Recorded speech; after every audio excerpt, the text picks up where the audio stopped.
You guys with the Gape? No. Huh? Minneapolis. Minneapolis left?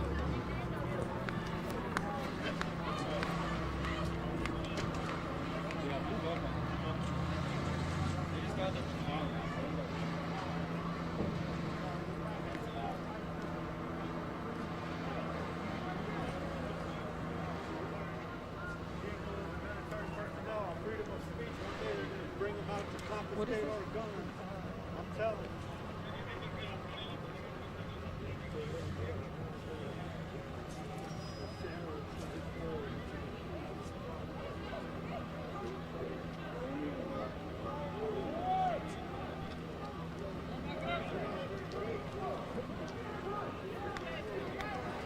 So they come up both sides.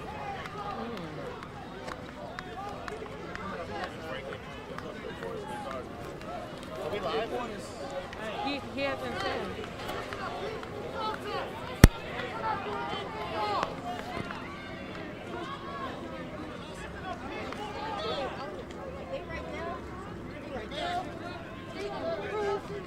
What the fuck is So if you're just tuning in, we are streaming live from Minneapolis. We are right in front of the 5th Precinct, Nicollet Avenue and 31st Street. You're seeing the State Patrol is moving in on a peaceful protest. What we did see when we first arrived on the scene was protesters moving these gates, these barricades right here that normally go right in front of the precinct to protect the precinct from any, damage. And so protesters moved it to guard them. And so we're seeing patrols come in on one end and state patrols come in from another end. When we drove up, there were over 100 officers that were communicating with each other in a nearby parking lot in the abandoned Kmart parking lot. The area that is on Lake Street. We're seeing State Patrol now moving the barricades that have been placed to come near the protesters. They're removing the barricades. This is the Minnesota State Patrol. You're in violation of an unlawful assembly. If you do not cease your unlawful behavior and disperse peacefully, you will be arrested. As you can hear on the big amplifier, the State Patrol is communicating to the protesters that they are considering this an unlawful gathering, and they're asking that protesters move immediately. Since we've arrived on the scene, we've seen no destruction, no destruction of property. This was a peaceful protest. We know that there was a march earlier. Individuals are standing here in Minneapolis protesting the release of Derek Chauvin, who is charged for the murder of George Floyd. And so he was released on a bond today, a non-cash bond. We do have more information on that on our website, unicornriot.ninja. But right now, we're streaming live Minneapolis right in front of the 5th Precinct. Protesters have come here. And as you can see, they're retreating, they're standing back, they're taking steps backwards as State Patrol are moving in. They have their billy clubs in hand. This is the Minnesota State Patrol. You are in violation of an unlawful assembly. Leave the area to the south on Nicollet. If you do not cease your unlawful behavior and disperse peacefully, you will be arrested. One of the National Guards over here, you can see he has what looks like an AK-47 in his hand. He's also communicating. You can see he has a microphone in front of his mouth. Leave the area now. And so, but then look at south. And so what we've noticed since we've been here is State Patrol asking the crowd to move south down Nicollet, which they are complying. They are moving back. But if you look back behind down Nicollet, you can also see there that there are some cops down there as well. So which way should we go? You got cops here too. Where the hell are we supposed to go? Where are we supposed to go? They got cops in every direction. Hey, it's all they do is get blocked. Which way do we go? Where the hell are we supposed to go? Protesters are asking where are they supposed to go, because at this point they're entirely surrounded by officers. And so we see one cop here is starting to raise, I don't know, he's got his I don't know, I don't think it's a gun, but he's starting to raise whatever defense mechanism he's equipped with at this moment, while other people are kind of holding billy clubs. It looks like he has some type of, I think it's for marker rounds. For marker rounds potentially. And these are the DNR officers. So some of these are conservation officers, DNR officers that are out here with the State Patrol. They are now completely moving the barricade that was put up by protesters. And then now we have individuals who are gathering on the other side of the line. State Patrol is moving in to reclaim the 5th Precinct.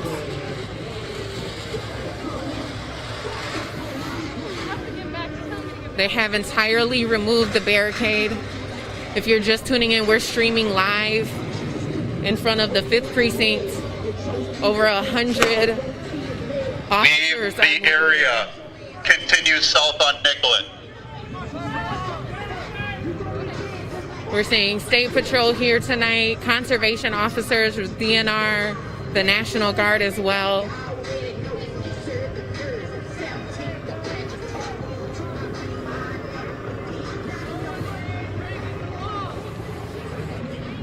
Protesters are continuing to retreat, moving away from the State Patrol, moving back in the direction in which they were requested. What we heard over the big amplifier earlier was State Patrol asking the crowd to move south down Nicollet, which, as you can see, they have. Continue south on Nicollet. Leave the area. You're continuing to hear those demands. That is the non-rage acoustic device. Long range acoustic. This is the Minnesota State Patrol. You are in violation of an unlawful assembly. You do not cease your unlawful behavior and disperse peaceably, you will be arrested. It won't be my first rodeo!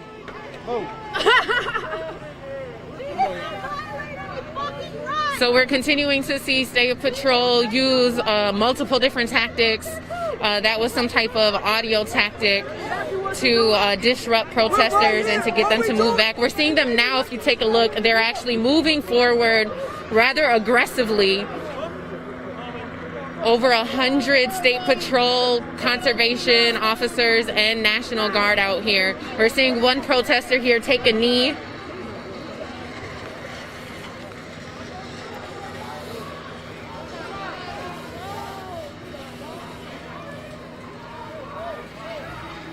As you can see, the protesters have moved back almost 100 feet from the intersection of 31st and Nicollet here in Minneapolis, right in front of the 5th Precinct.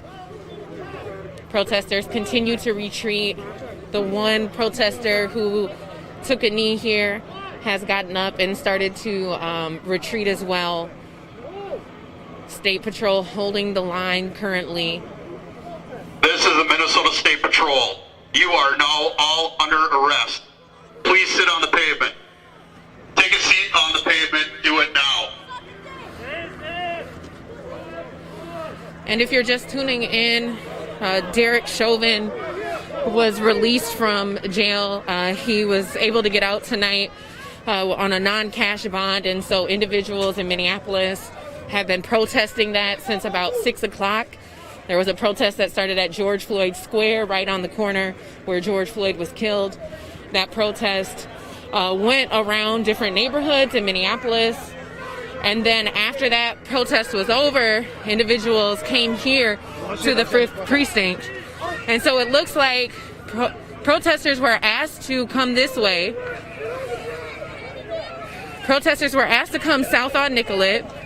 And then now, after coming this way, they've been ambushed by Minneapolis police who are arresting the protesters who are out here.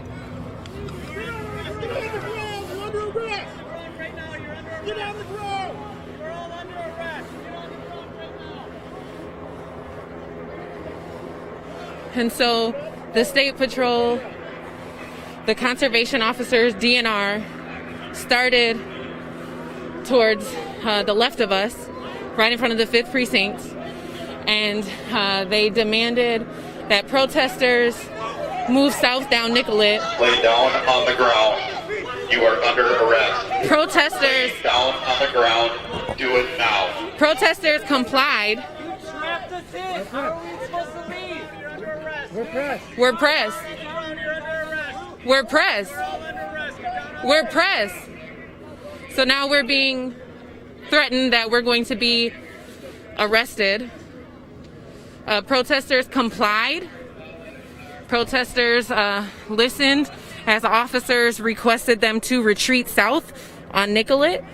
Protesters complied with the demands. They retreated south without incident. And as they retreated south, now they're being threatened that they're going to be arrested. And we are also being threatened that we're going to be arrested.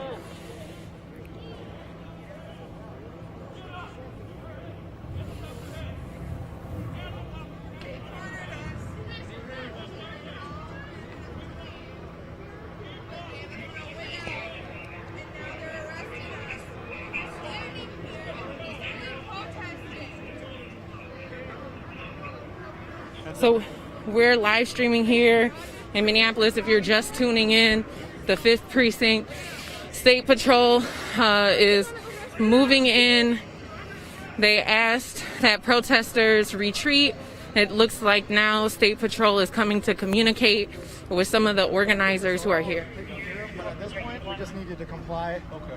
So if you just want to sit down on the ground for now, and we'll get it all sorted out. But just do the office by prevention. Yep, understood. So we'll make the phone calls that are necessary there up through Minneapolis chain of command there. Yep, that's fine. But for the time being, Okay. Just so we can ensure So a you sit on safe. the sidewalk right here on the curb? Actually, if you just want to sit just right on the side. Yep, we'll do that. So it sounds like State Patrol has commuted to. Captain, We're trying to hear from Captain, but he is. we're pressed. Lieutenant. This is the Minnesota State Patrol, and you're in violation of Minnesota Statute 169. So the community outreach folks who are out here were they were told that if they sat down, that State Patrol would make whatever calls through the chain of command to Minneapolis Police Department to ensure that there potentially will not be any arrests, is kind of what it sounded like.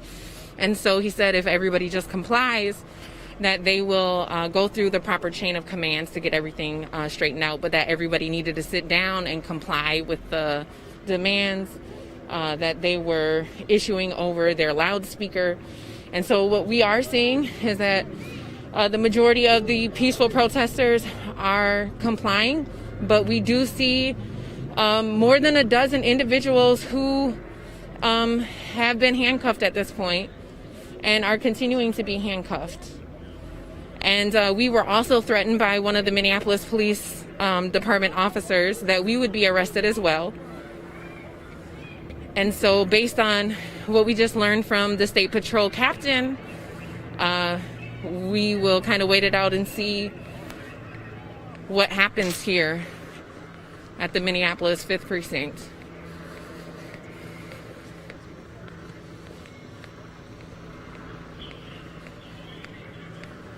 So as you can see here, dozens of individuals have laid down and complied with demands, but we do see it looks like a few folks have been handcuffed.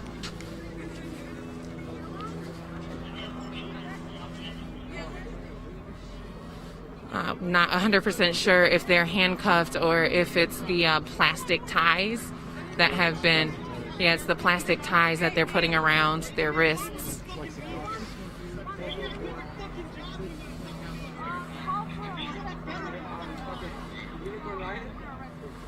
So as you can see right here, this officer is putting a plastic tie around this young lady's hand. She's laying flat on the pavement with her face down. The protesters here are being told to be down on their stomach, hands behind their back. They're under arrest. We see more than a dozen, what looks like, can't tell if they're state patrol. They're moving in. Those are state patrol. Yep, state patrol is moving in. More than a dozen.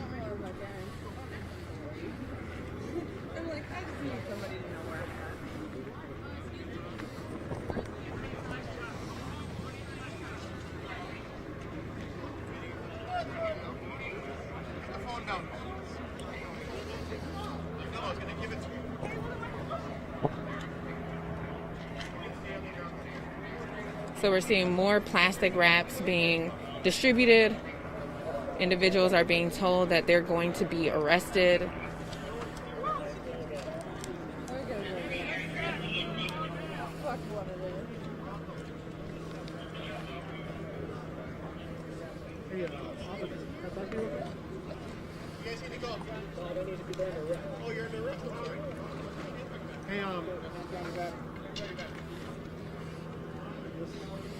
So we're seeing more plastic cuffs being distributed at this time. About a dozen people. Sir? Excuse me, officer. So to the right, it almost, from what I've observed, there were some plastic cuffs that were brought this way. And those plastic cuffs are actually in the hands of this officer here who is talking to State Patrol. And so my guess would be that those plastic cuffs were brought over here for this row of individuals who was told by the captain of State Patrol that they had nothing to worry about if they complied. We've witnessed them comply. And so this officer has told everybody to stay quiet and get on the sidewalk, and they're continuing to comply.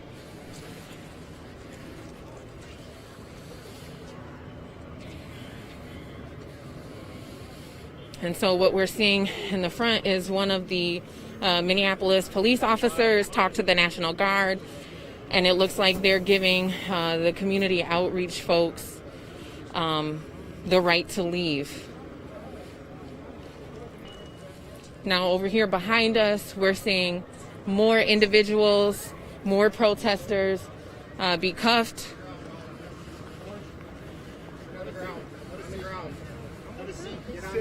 Right here? Sit down, sit down, right there. Sit down, sit down. Officer, we're sit pressed. down. Can we move around? We haven't been able to Sit talk to down, somebody. sit down, sit down. So we're asking for some type of guidance or permission on the rights that we have to move around in this space right now. But every time that Nico, who's behind the camera, or myself has tried to talk to an officer, they've kind of shooed us away, and no one has really addressed us. We were threatened about 10 minutes ago. One of the Minneapolis police officers told us that we needed to get down and that we were under arrest, despite the fact of him knowing and seeing that we're live streaming and Nico showing his press credentials. So we'll just kind of wait and see. But we did see more than a dozen community outreach folks who were organized in orange shirts that were given permission to leave. Outside of that, those people, all of the other protesters who were here, who kind of got caught in this ambush, are now being told that they're going to be arrested. And so when we arrived on the scene, we saw an organized group, more than 100 officers, who were starting to move in on the 5th precinct, where more than 100 people were gathered protesting. And so as they moved in, they gave demands for protesters to move south on Nicollet. The crowd continued to move back. They moved back probably about 100 feet. And after moving back and complying with the demands and no incidents, they were ambushed by the Minneapolis Police Department, who then has started to place these protesters under arrest. And so this is all stemming from the release of Minneapolis, or former Minneapolis police officer Derek Chauvin. He got out on bail today on a non-cash bond. We see this guy in a scooter who's trying to leave the perimeter. State Patrol tried to stop him. And so there was a shot fired at the gentleman on the scooter who tried to leave the perimeter.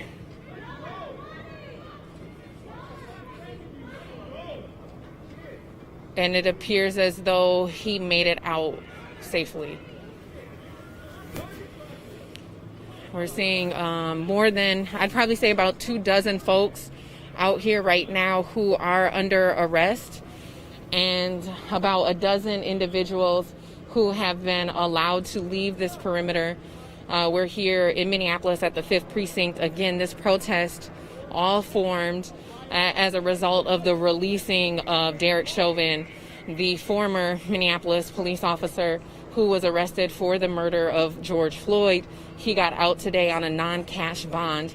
And so the community responded, demanding justice for George Floyd, and just, saying that they don't feel like him being released from jail was the right thing. And so that protest started at about 6 o'clock on the corner where George Floyd was killed. And that protest turned into a march that went through the South Minneapolis community. And after that march dispersed, there was a group of individuals who came here to the 5th Precinct. We saw, when we arrived, probably 200 individuals here. And soon after we arrived, the State Patrol, the Minneapolis Police Department started moving in. And as they started to move in again, they told protesters to move south down Nicollet. The State Patrol was able to regain ground because when we got here, the protest was actually in the middle of this intersection here. And so they gradually gained back ground. But as that happened, as protesters complied with the orders from State Patrol, protesters moved back probably about 100 feet, and then they were ambushed from behind by the Minneapolis Police Department, who has now got about 24 individuals under arrest here. Again, we were also threatened at one point. I don't know if they're going to carry out those threats. Obviously, we're hoping that they don't. But we did see more than a dozen community outreach leaders who were all in orange gear. They were able to successfully leave outside of this perimeter. About maybe 5 minutes ago, we saw a guy in a scooter who tried to get out of this perimeter. He successfully made it past one line of State Patrol. However, there was a shot that was aimed at him. I don't think that it hit him, although I can't see around the building that he went behind. And so we're here streaming in front of the 5th Precinct at this point, totally surrounded by State Patrol and Minneapolis police, and a little uncertain of how this is exactly going to end for us.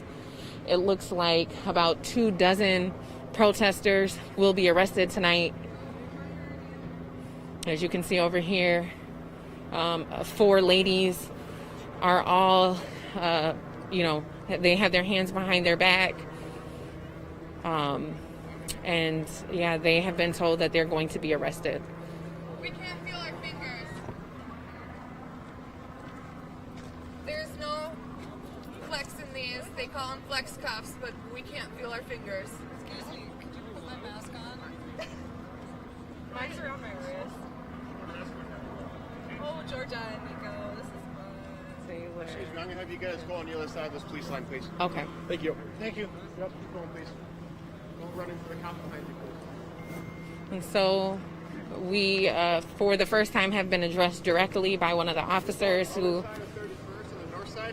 who is asking us to go on the other side of 31st. So at this point, we will not be able to show anything of what's happening to the individuals who have been placed under arrest. And we have been instructed to go beyond this perimeter that they have created. They have requested that we go to 31st. And so we are exiting the perimeter. Thank you. You're welcome. We've been asked to move back past 31st. We see the National Lawyers Guild Observer is here. These individuals here with the green hats who typically come out to offer aid and legal advice and counsel to protesters who have been placed under arrest. Would any of you be interested in making a quick statement about why you're here? And no? Okay. So there's about 24 protesters who have been placed under arrest. If you've been with us for a while, you saw some of that happen. So now we're seeing the conservation officers standing here. There's about 10 of them that are holding this perimeter here now, keeping the press and keeping any speculators kind of behind this line here right in front of the 5th Precinct. And so, yeah, we're uncertain, at this point, what the future holds for these protesters. But we do know we saw them comply when the State Patrol started moving in and asking and demanding that they move back every time they retreated. And so, yeah, this is all in response to the release of Derek Chauvin.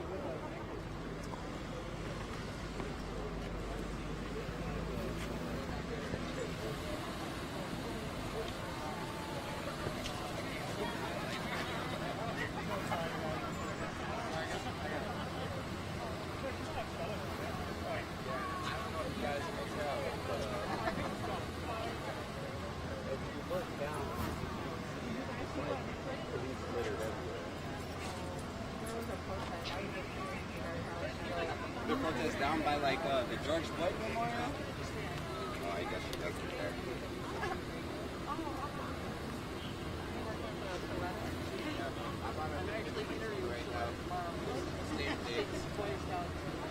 Earlier today, I heard the National Guard popped out to 30 in Chicago because there was supposed to be a protest out there. Because if you don't know, Derek Chauvin got released from prison today. He got released on no cash bond, which means he put something down. He couldn't put a card out for murder arrest. So I'm guessing he put his whole house down as bail. But yeah, I'm out here right now at the 5th Precinct, and that's a little bit of a story.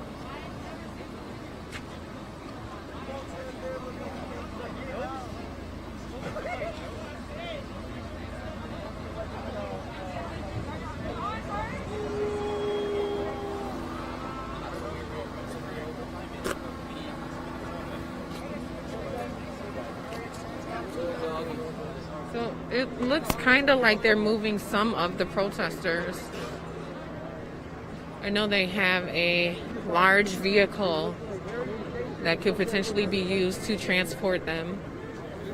But it's challenging to see. Oh, you can see here, there's an individual coming out in a red hoodie.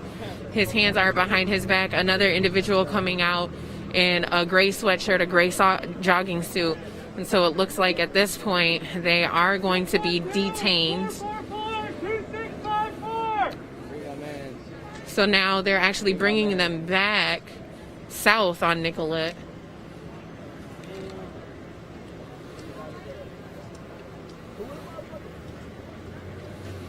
It looks like there's some type of conversation that's happening.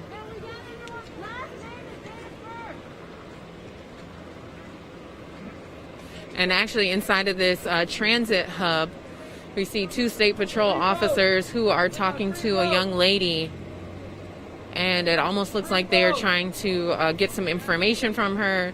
They're making a report, writing some information down. And then the 2 individuals, now 3, that I can see from where I'm standing are being searched.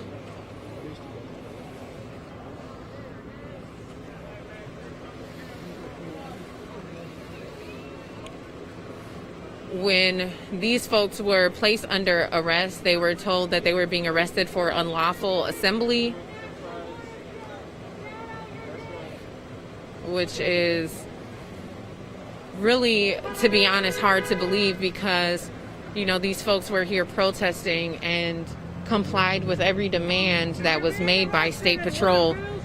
For about 10 minutes, State Patrol moved in, demanded that they move back, and the protesters complied with every demand.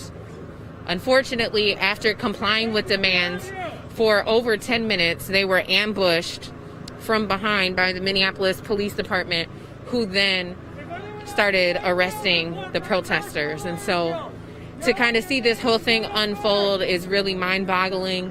You know, when we cover these types of things, this is definitely not how you want to see them turn out.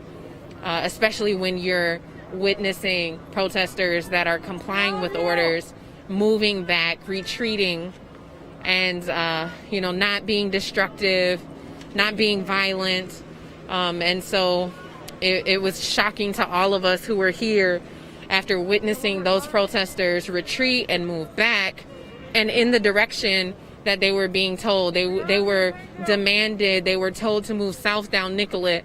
And they did move south down Nicollet, but about halfway down the block, they were ambushed by Minneapolis police officers who then put them under arrest. And so here now we have 612442654. We have the National Lawyers Guild observers who are here, who are yelling out. What's your number? They are yelling out the law number they're yelling out the number to jail support. I assume that they were yelling out the number of the statute that allows protesters to gather and protest peacefully. But they're yelling out the number for legal support so that these protesters can get some legal aid. In addition to that, there was one of the individuals who's been placed under arrest who yelled out, "Can someone please call my mom?" And she screamed out the number to her mother. And so these advocates are here taking notes and are committing to making phone calls and helping these individuals who are being arrested tonight out.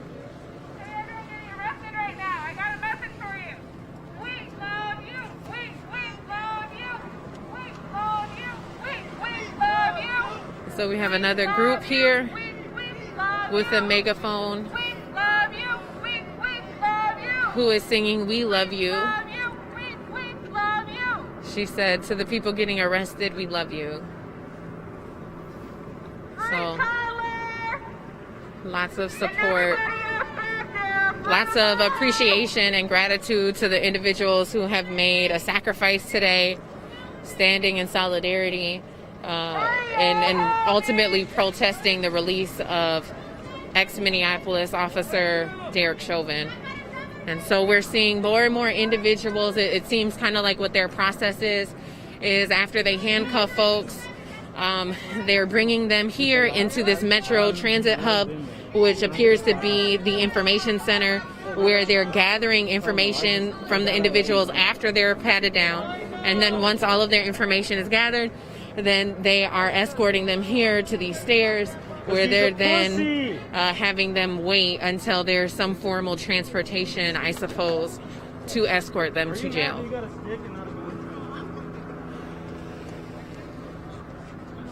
do you want me to stand? Bro, that one's Electro Giant. New character. New character. There's the line I can't cross here. Y'all suppose y'all smell like shit and y'all eat Trump's dick. Just can't cross the line here. This one? Everybody getting arrested, listen up. This is the number for the lawyer. It's 612-444-2654. That's for the NLG. Make sure you call them. They'll get some bail. It's 612-444-2654. That's for the lawyer.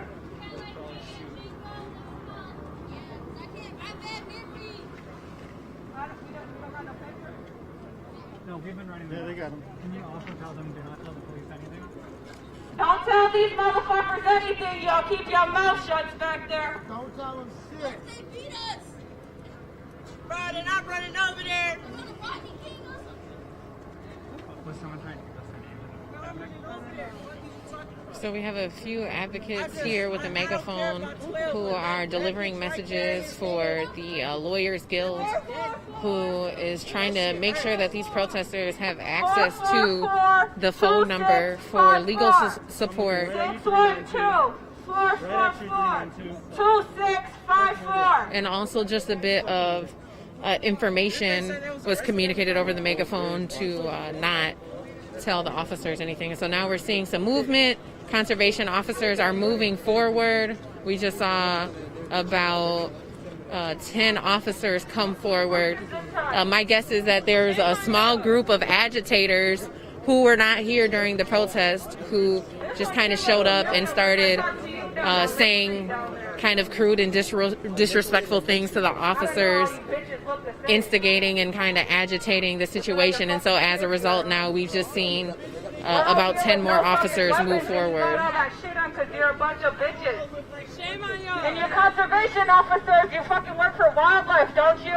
You're out here fucking treating us like we're animals. Merciless Indian savages, huh? It's in your fucking Declaration of Independence that y'all take some motherfucking pride in. Shit ain't changed since y'all wrote that dumbass shit.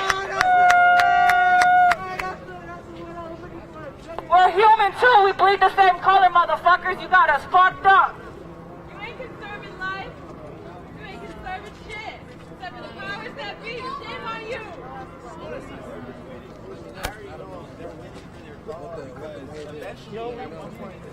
Again, the number for the NLG is 612-444-2654. Look at her eyes. She's scared, bro. I don't want to be here. 612-444-2654. 2654.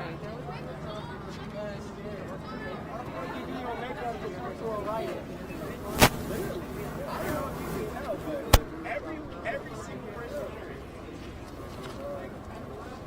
And they got 500 people. They got 500 trucks. I just got word from one of the NLGs that when you're in there, don't not say anything. They got recording rights everywhere, so don't say anything. Don't give them shit. Your name is Lawyer. Your name is I want my lawyer. Your name is I want your lawyer. He said it.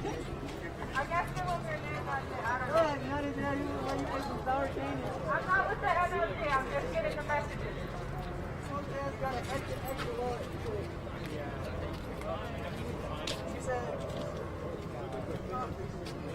The National Guard's here again just to fucking stand here and look stupid.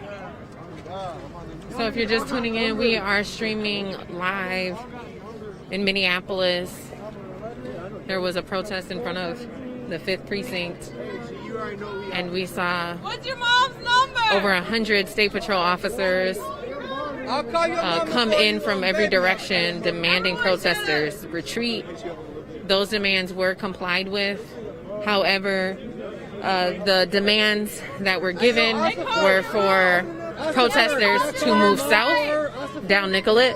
As protesters moved south down Nicollet, after they got about a half a block down, they were ambushed by Minneapolis police officers who then began arresting these protesters and citing unlawful assembly for the reason why they're being arrested. And so now we're kind of seeing that they've created somewhat of a makeshift process here. And so all of the protesters who were put in the plastic cuffs are now being escorted here to this Metro Transit hub, where they're being questioned and forced to give over their information. And then those individuals are being patted down and then escorted to these stairs nearby, where they're just kind of waiting. We assume maybe some transportation will come and escort them to jail. But we have seen advocates with the Lawyers Guild who are here, who have been shouting the number for legal support continuously, and who they've also been taking notes from the protesters who have been asking for phone calls to be made on their behalf. There was one young lady who shouted out, "Can someone please call my mom?" And so someone asked from the Lawyers Guild, "What is her number?" And so after that, the individual with Lawyers Guild wrote the number down and has committed to calling that individual's mother. And so that number for legal support is continuously being yelled over this megaphone for the 24 protesters who have been arrested for unlawful assembly. Again, there was a moment there where we were uncertain if we were going to be placed under arrest as well. During our live stream, which you'll be able to go back and watch, we were told by a Minneapolis police officer that we were going to be arrested as well and that we need to get down. However, about 15 minutes later, the captain of the State Patrol said that they would be communicating through their chain of command to the Minneapolis Police Department to let some of us out. And so we were among maybe about 15 to 20 people who were allowed to leave the perimeter. Along with us were a few other members of press and individuals from an organization called Minneapolis Us. And so now we're hearing music played over a megaphone here. We're continuing to see the perimeter secured by conservation officers as well as State Patrol. There's been about a handful of National Guards here. We haven't seen too many National Guards. But we're also seeing the vehicle, the State Patrol vehicle, move forward. And so it seems like they're continuing to clear out this perimeter as the song FTP is being played over the megaphone here in Minneapolis tonight. Bro, I do not give a fuck about these niggas. I thought y'all was arresting everybody with all 9 eyes. Fucking white crackers. Cracker ass, bitch ass. Oh, y'all niggas tripping, bro. And so this guy over here in the green hat, he is with the Lawyers Guild. Again, they are here offering legal support for the protesters who have been arrested. And it looks like the individuals who were gathered here This are now is the moving. Minnesota State Patrol. You are in violation of an unlawful assembly. You do not cease your unlawful behavior and disperse peaceably, you will be arrested. So this is how the first round of arrests started. Again, with this truck with the megaphone. Your name when you're in there. This truck with the megaphone that, disperses the demands. And now, again, is saying the same thing. He's saying that this is an unlawful assembly, and he's asking everybody to move back. And so what we've seen is the protesters move back, which is what they were asked to do. And so now, again, we're seeing this line of State Patrol, conservation officers form here. And I assume that they'll continue to move forward and try to get this other crowd of folks that has started to form to disperse. They have threatened already over the megaphone to arrest individuals. They've said that this is considered unlawful assembly and have asked individuals to disperse.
So it's been a few minutes now since the first demand was given, and the individuals who are here are now chanting, "Whose streets? Our streets."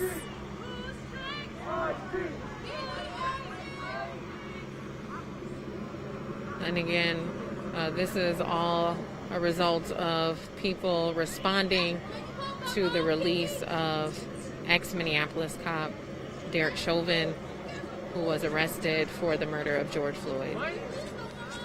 What's your number?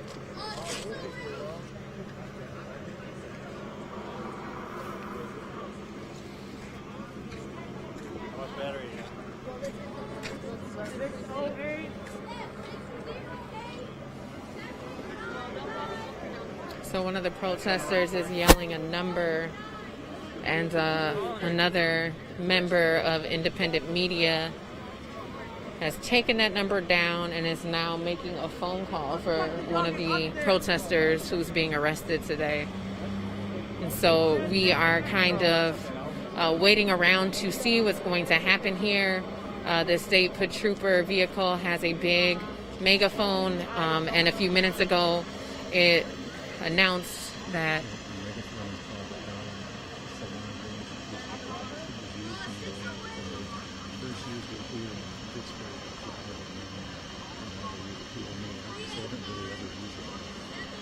so this particular device has not been used a lot here, and so this is a new tactic that we're seeing.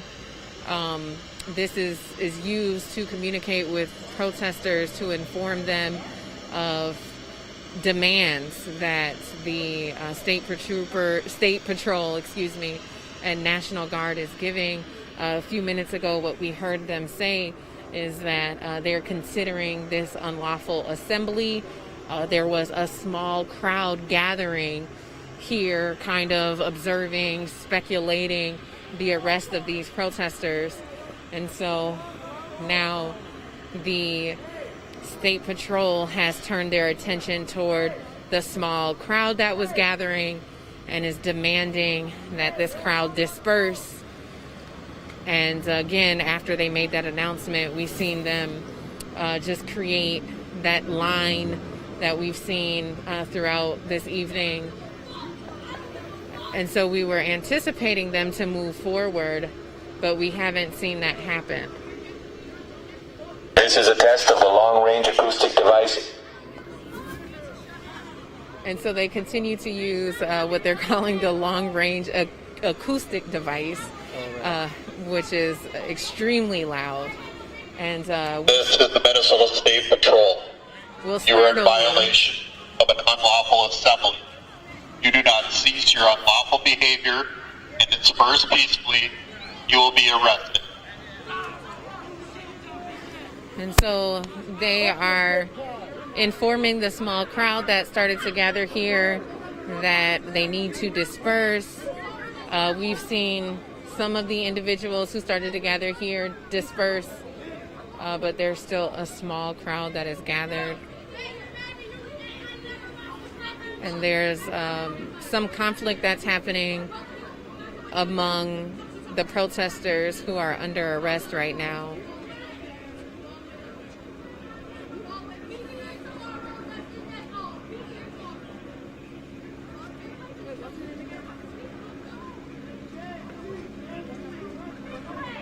Oh, and we're seeing movement. We're seeing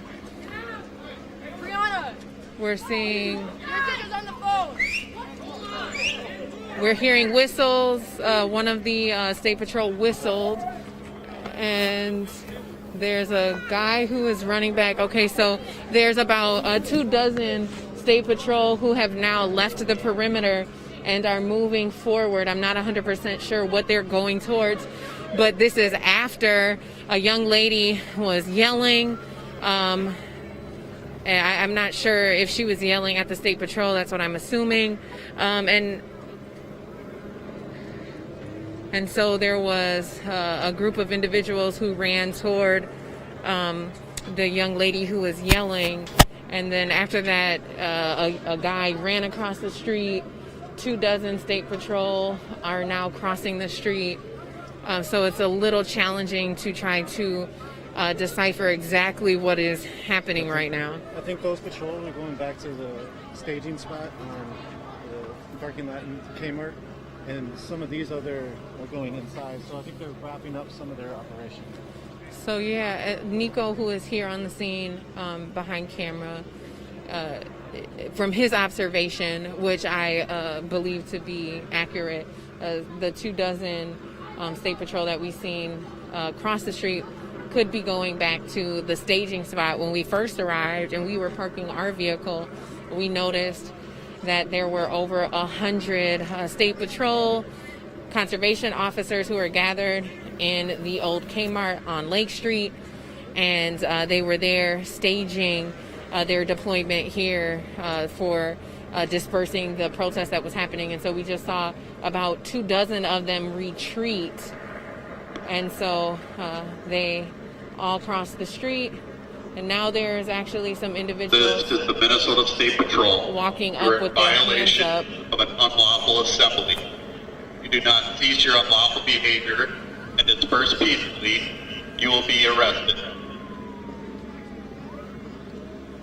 90% press here at this point.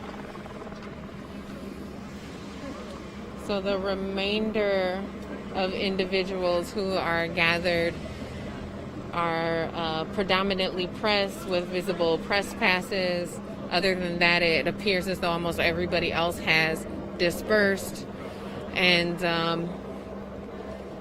the conservation officers and State Patrol have not yet moved forward. Their first demand was communicated about 7 to 10 minutes ago, and normally what we'll see is them communicate a demand, and within 1 to 2 minutes they move forward and they communicate another demand, but so far they've been a little stagnant.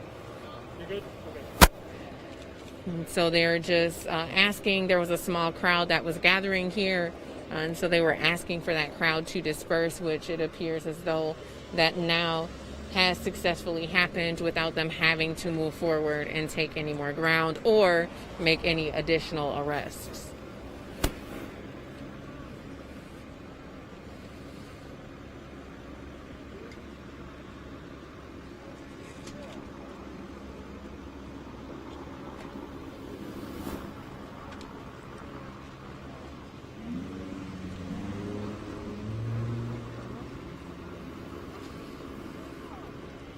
These are much different tactics than what we saw happen during the unrest. Now we're seeing more, about 24 more State Patrol has come out, and they ran out aggressively, and it looks like they have intimidated the individuals who were here, remaining here. And so everyone else who was standing here actually just ran. And now it looks like they're slowly coming in from different ways. There's an individual who is trying to climb the fence, but she has been grabbed by the captain of the State Patrol. And she is screaming.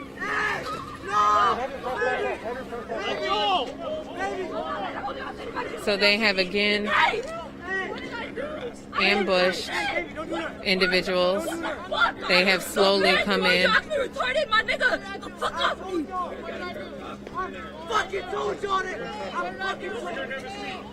Sit down on the ground. You are all under arrest.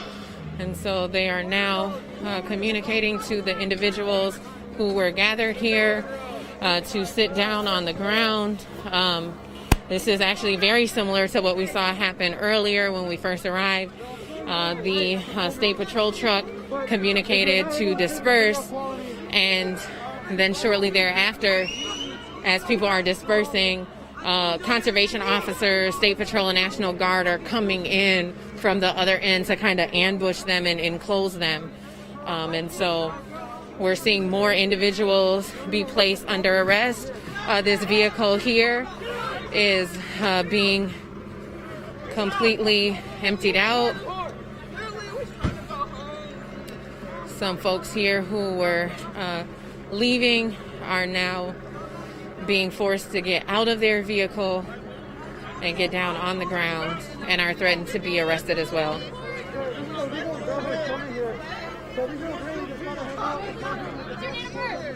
And so now there was a young man who was trying to help a young lady. I'm not sure what their relationship was. Sit down on the ground. You are all under arrest. Do it now. And so there's demands for everybody to sit down on the ground, that they're under arrest. The first round of arrests, there was about, we're being asked to move this way, where the press is being asked to move to this corner. That's illegal.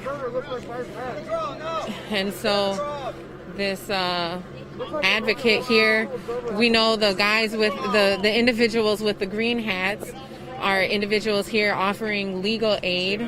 National Lawyers Guild. The National Lawyers Guild, who's been here offering legal support for the protesters who are being arrested. And now we're seeing one of those advocates being told that he's going to be arrested. And so now press at this point, we've been told to get back to this little corner here, this sidewalk. And so what we can see from this vantage point is a little limited. However, there was a black truck that was trying to exit the area, and now all of the individuals who are in that vehicle are being pulled out of that truck and being placed under arrest.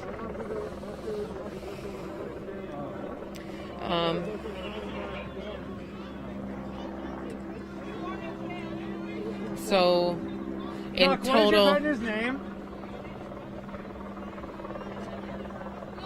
Thank you.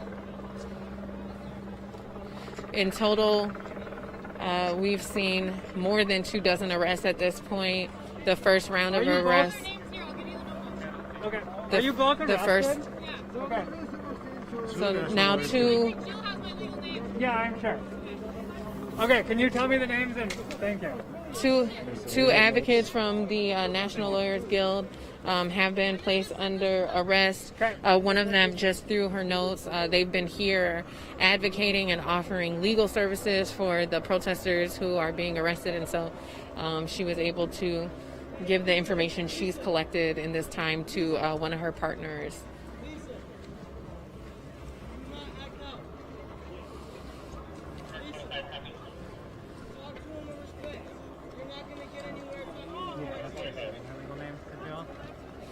So here we're seeing another dozen, at least 12 individuals being placed under arrest.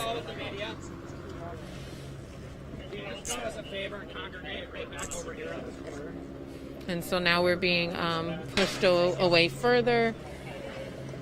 Wait, no, who's the process? Right in there is great. Thank you. And there's two individuals here who are just sitting here who are now being placed under arrest as well.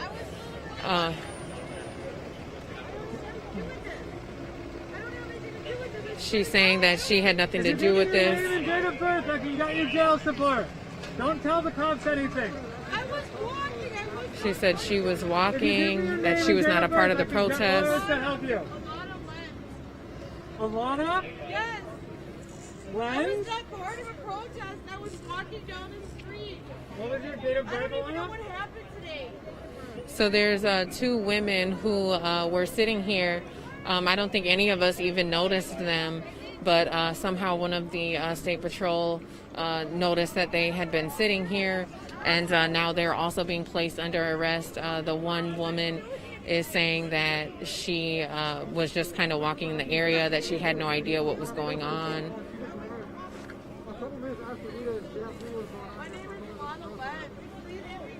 What is your date of birth? Thank you.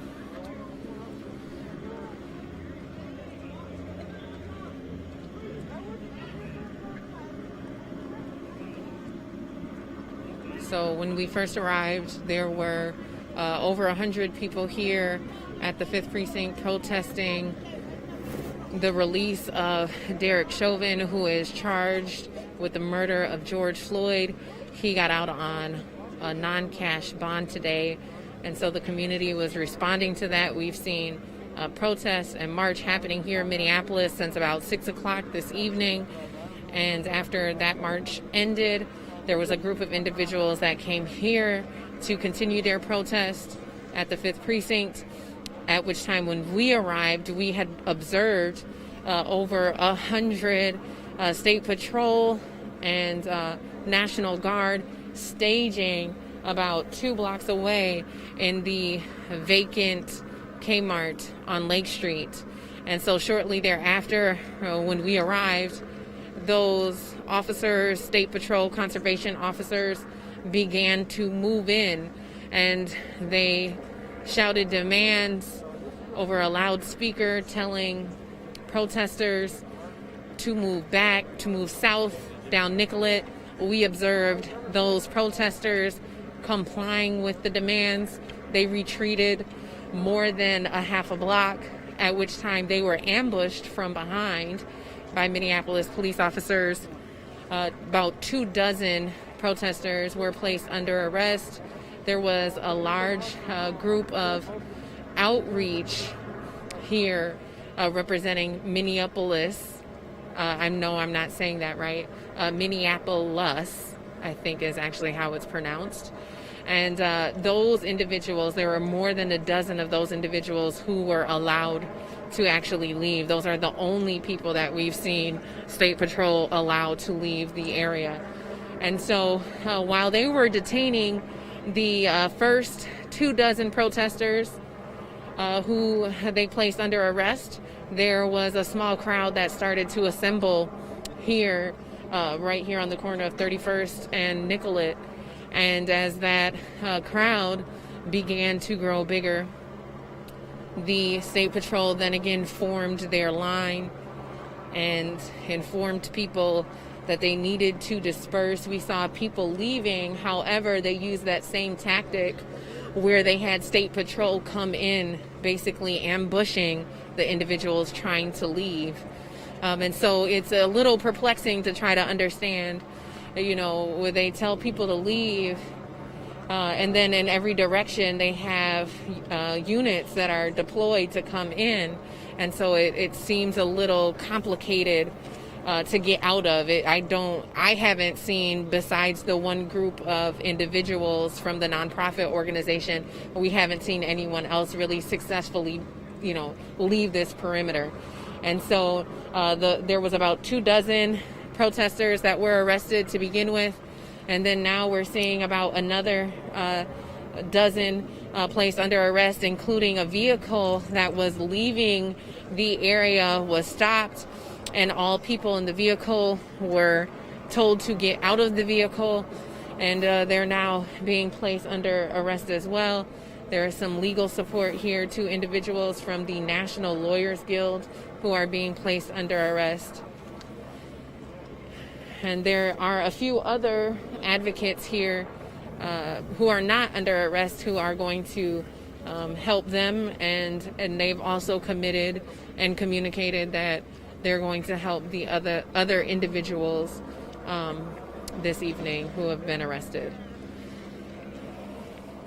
And so at this point, we have been instructed to move to one corner of this intersection.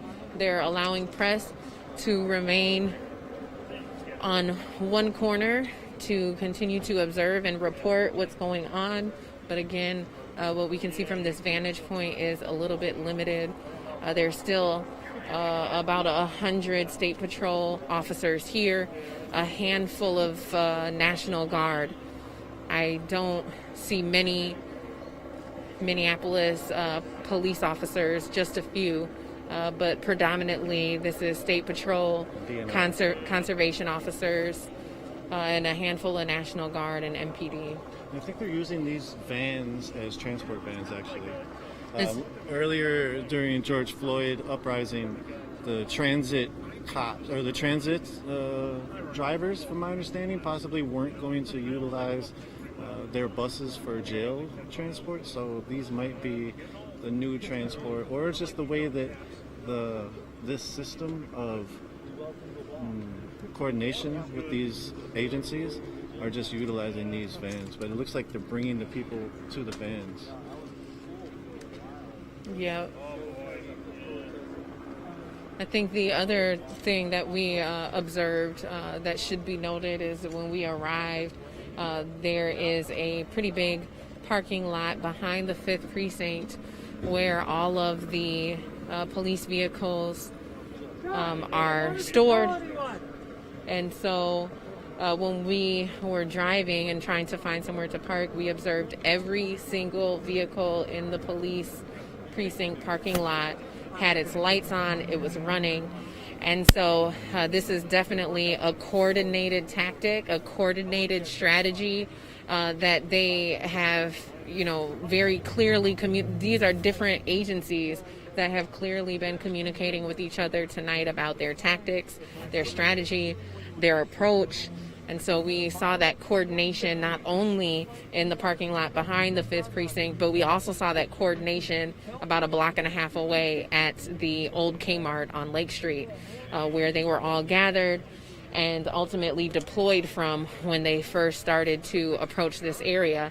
And so we saw the State Patrol and the conservation officers come in from every street to basically barricade in this intersection where protesters had been gathering. Yes. Jill has it, I think. Okay, do you want to give it to me? Also notable in terms of what Georgia was talking about with the interagency communication and coordination. The DNR is trained with the State Patrol and other authorities here in Minnesota quite often, and in 2018 we released some documents that showed how the DNR cops were training to go against pipeline fights of the Line 3 pipeline. And so basically, wow, they're towing this car, and these people were trying to leave at this point when they got arrested. But real quick, I wanted to just touch on, check out some of our docs that we published in 2018 showing DNR and other Minnesota agencies prepping to do security ops on behalf of pipeline company Enbridge against indigenous environmental protesters back in 2018. And the Line 3 fight continues. There was people who, here's the National Lawyers Guild, 2 of them were arrested. But real quick, the last thing about the pipelines, we also had a new article that popped up. There was a big banner hoistment over the Hiawatha Bridge a few days ago, and it said no cops and no pipelines, and it was drawing similarities between the two, and how white supremacy is enacted within these authority figures. But what we see right here is, it's like Georgia was saying, the interagency communication and coordination with each other is quite thick, and they definitely have been doing a lot more coordination, as you saw in the downtown unrest in late August, when they immediately put out state troopers into the streets of downtown. So it's a different policing era that we've embarked on here in Minneapolis that we're seeing. And as Georgia was alluding to with these unlawful assemblies, they were very quick. It was an unlawful assembly called. Within another unlawful assembly warning, they were arresting people after kettling people, which has been illegal under state law. There was a national court case against kettling. And it's just one of those things where if you allow people to exercise their freedom of speech, but then you don't allow them to leave, which we saw today, it becomes an issue for a lot of people. And so these people are just facing a sort of a misdemeanor charge, but they have to go through the booking, and they're probably going to book them all the way downtown. It's going to take a few hours to get them out, and there's going to be a lot of legal support going on and jail support going on, as we see with the Lawyers Guild also being arrested too. So it's an interesting night, probably with 30 plus arrests. Check out our website for those docs if you want to see them. So at this point, there were a few vans, as Nico had mentioned earlier, that we saw the State Patrol placing the individuals who are under arrest in. They were not marked vehicles, but those vehicles, however, have started to leave the area. And so the first round of protesters who were placed under arrest is now being taken away to the actual jail to be booked. And now the second round of individuals who have been placed under arrest, we're seeing that they're still kind of going through the initial information process. There's definitely been kind of a coordinated approach to how they've been dealing with these mass arrests tonight. Everyone is placed under arrest, and then there's an information center where they bring each person one at a time to do somewhat of a body search and get their information. And then there's a waiting area. And so we're seeing a few more individuals who are placed under arrest. It looks like they are bringing them over here into another transport vehicle. As you can see, this individual here is under arrest, and they are being escorted into, it looked like they're being escorted into one of these vehicles. This one is actually a sheriff's vehicle, and this vehicle is marked. And so my guess is that they're starting to run out of the transportation that they had available for them tonight. And so this vehicle that's being towed, you see here being lifted up on a flatbed. There was a group of individuals who were in this vehicle who were trying to leave what felt like was still within kind of the realm of them giving commands and asking people to leave. And for some reason, this one vehicle was stopped, and about 5 or 6 men and women were pulled out of this vehicle. They were all told to get down on their knees and that they were being arrested. We've seen those individuals be placed in plastic cuffs, and now their vehicle is being towed.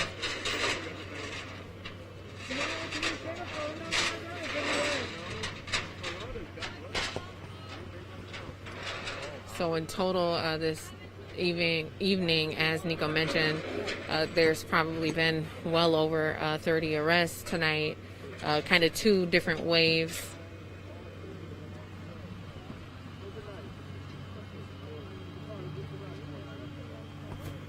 Been about 2 different waves of arrests. The first wave was probably twice as big in terms of the number of individuals who were placed under arrest. Again, when we arrived, there were well over 100 individuals here protesting at the 5th Precinct. Again, this is all as a result of learning that Derek Chauvin, the ex-Minneapolis police officer charged with murder in the death of George Floyd, was released from jail today on bond, on a non-cash bond. And so the community responded today by protesting. We attended a protest. We live streamed a protest at George Floyd Square, the intersection where he was killed.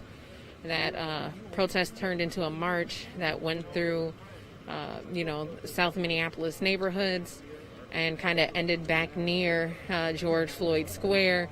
That march dispersed, and then there was a group of individuals who wanted to continue protesting tonight. And so that group of individuals, along with several others, came here to the 5th Precinct, which is in Minneapolis on Nicollet Avenue and 31st Street. And so when we arrived, there was over 100 people here. We did observe about a block and a half away at the old Kmart, a staging site where more than 100 state troopers, conservation officers, National Guard, and Minneapolis Police Department were gathering and were communicating with each other on their tactics and how they were going to move in and reclaim this space. And so we were probably only on the scene for about 5 minutes before those officers, those state troopers, started moving in. And so early on, we heard the commands that were given for people to disperse. Individuals were instructed specifically to move south. And from someone just observing what was happening, we thought that Their strategy was to come in from Nicollet and then also come in from both of these streets on, both sides of 31st and kind of push people out through Nicollet Avenue. However, what we did not anticipate was after them demanding that folks move south on Nicollet, those individuals were actually ambushed by Minneapolis Police Department, who came from behind and then started threatening to arrest people. And so at first, we weren't 100% sure if those individuals were actually going to be arrested or if this was a tactic to get people to comply and to disperse. And so we were also threatened that we were going to be arrested. And so after hearing from the captain of the State Patrol that he was going to communicate through the chain of command to the Minneapolis Police Department to let some individuals go, we ended up being among those individuals, along with one nonprofit organization that was here. And so now what we're seeing is the second wave of individuals who are placed under arrest. We'll just say after that first wave, a small crowd started to assemble here to observe and speculate. And those individuals we're seeing those individuals be arrested. And so about a dozen more folks, as you can see, have been placed under arrest. And so we are isolated now to this one corner.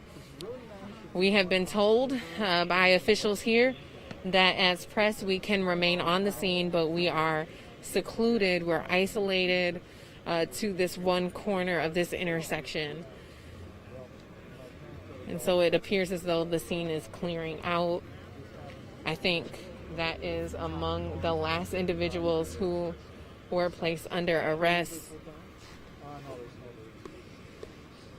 It looks like there's actually a few that are still talking to State Patrol.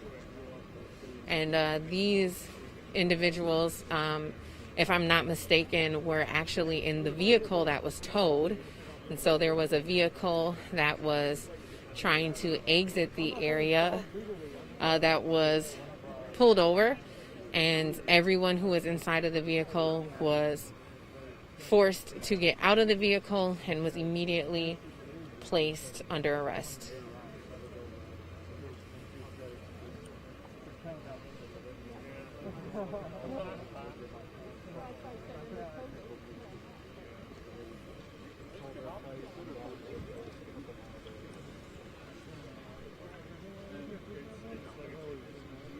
Thank you for clarifying.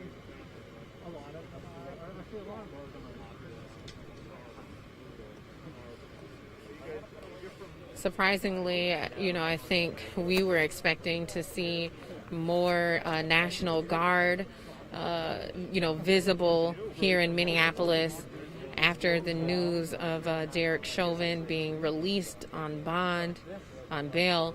And we actually have not seen a ton of National Guard out here tonight, only a handful. However, we have seen very precise tactics that have been enforced across multiple different agencies. The State Patrol, conservation officers, the National Guard, Minneapolis Police Department, all working hand in hand to disperse the protest that was forming outside of the 5th Precinct, and ultimately arresting probably about 30 people tonight.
As you can see here, small groups of the State Patrol are kind of congregating. The lieutenant actually told individuals to spread out.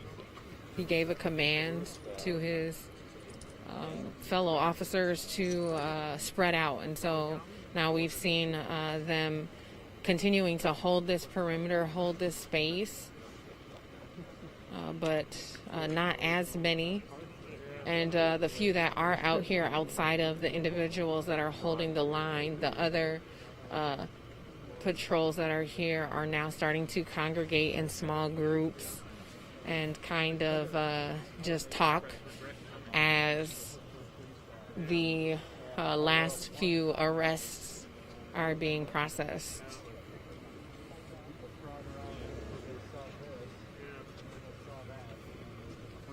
So we see a vehicle that is trying to enter the area here, and State Patrol is giving them commands to turn around. And so I think it would probably be challenging at this point to know what was going on here. And so now the individual is getting out of the vehicle. They don't know what's going on.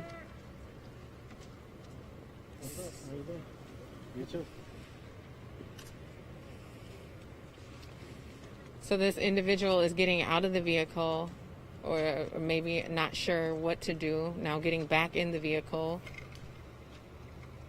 and now is actually turning around. We saw a lot of times they would shoot at the vehicles during the unrest downtown as well as during the uprising. Surprised they didn't shoot at it. Yeah, they definitely had their guns drawn, which... With marker rounds and other crowd controlled weapons, but like, why? This isn't Iraq, you know. Community member. Now he's going down the wrong street because he's all bugged out. He went the wrong way down a one-way. Yeah, pretty tense there. I mean, there is a sign at the end of the street, but usually when it's in the middle like that, you can still kind of cross through, especially if you live in the neighborhood. And so I think earlier it would have kind of made more sense because there were a ton of marked vehicles here in this area, but most of those vehicles now have left, transporting the protesters who were arrested to jail. And so now, as you can see, there's only this one vehicle that's still here. So if you're coming from the other end, you probably don't know what's going on. And so we just saw a vehicle kind of pull up, a little startled. The guy didn't really know what to do or what was going on. He got out of his car, got back in his car, and I think finally started to get the message and turned around. So there's a few more protesters who are being arrested that are in that makeshift information hub. And it looks like there's another individual, well, two people on a scooter who were attempting to enter this area, who have been instructed to leave the area. And they are now leaving.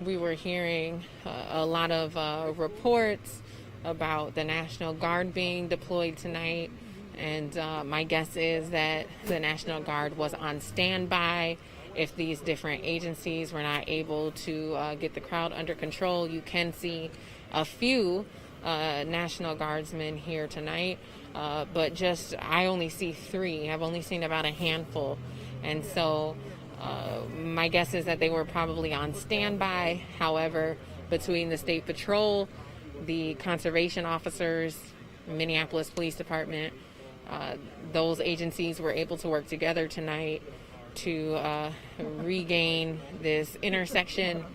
And as a result of them trying to regain it, they ended up arresting about 2 or 3 dozen protesters tonight. Just observing those arrests happen, you know, it's really challenging to understand how someone who did come out here to protest peacefully could even leave this area once they started coming in, because they had their troops coming in from every way, eventually ambushing the crowd, and lots of community members. I definitely saw at least one photographer who was arrested. We were threatened to be arrested by Minneapolis police as well.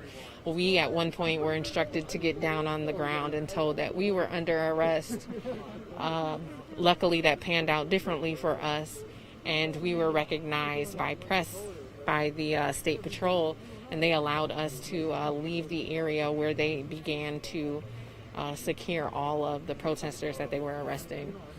I think that after closely looking at the camouflage, I think those are special response teams. Like this truck of the state trooper is a special response team, and I think that, or the mobile response, SRT, special response, and I think that there might not be any guardsmen out here right now. They might just be protecting their own places of government interest, and that these special response squads, there's actually one at each unit, like each spot up here on 31st, behind us on 31st, there's another one back there, back here, there's another one, and then beyond that, I'm pretty sure that there will be another couple up there. And so I think that the way that they've done it with the special response teams, I'm not sure that they've used the National Guard here tonight, although a couple of them definitely looked like they were. But yeah, it's hard to tell. But I'm thinking that maybe they just have the guardsmen, you know, sort of watching the Capitol, watching other government installations, possibly. Yeah, this actually the first time I've seen personally a state trooper or a state patrol special response team with the LRAD on the truck. That's the first time I've seen that.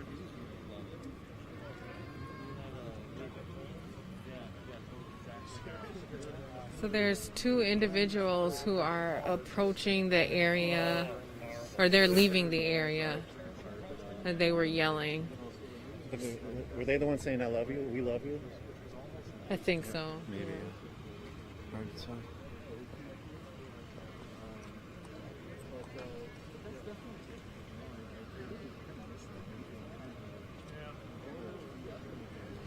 Among the second round of arrests were two individuals with the National Lawyers Guild, which was really shocking to witness them be placed under arrest.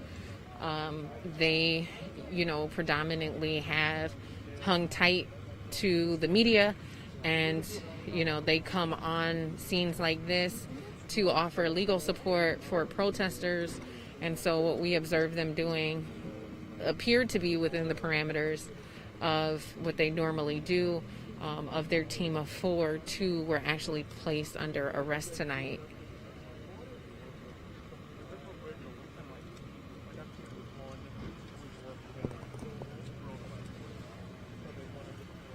And so now at this point, we're just kind of hanging out, observing how they plan to disperse themselves this evening.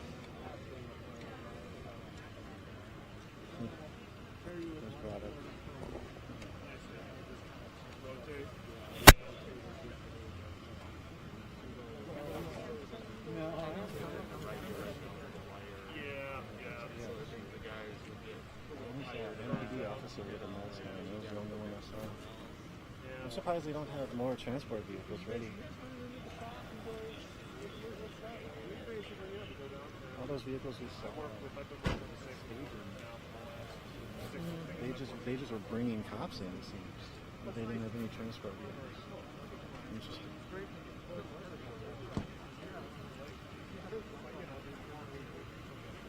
So the process that we observed of, you know, how they're doing things in terms of dealing with these arrests, they would arrest individuals and then escort them over here to this Metro Transit hub, where they would pat them down, do a search, and then it appeared as though they were getting information from them, talking to them, writing in their notebook, possibly making a report. From that point, we would see them move each individual who's under arrest on these stairs, which would serve as a waiting area.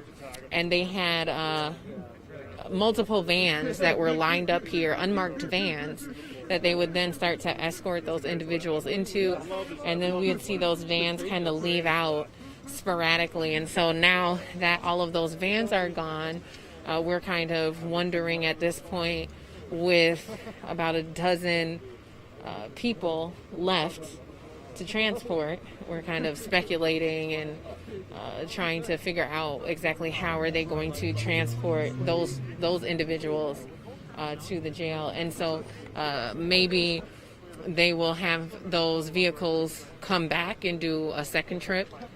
But at this point now, these individuals who have been placed under arrest have been sitting on these stairs outside of the 5th Precinct for about 20 or 30 minutes now at this point. And so there's another vehicle that is trying to just drive down the street here. On this end, there's actually, I don't think there is a do not enter sign. And so if you're in this neighborhood, if you live in this neighborhood, there's likely no way for you to know like what exactly is happening here. And so this vehicle is driving up and is now turning around.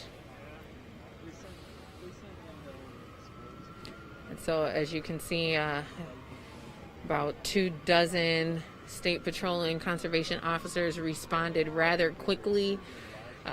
Several of them have their gun drawn at this point, vehicles that are just driving in the area and now being forced to turn around. That's probably the 3rd or 4th car that we've seen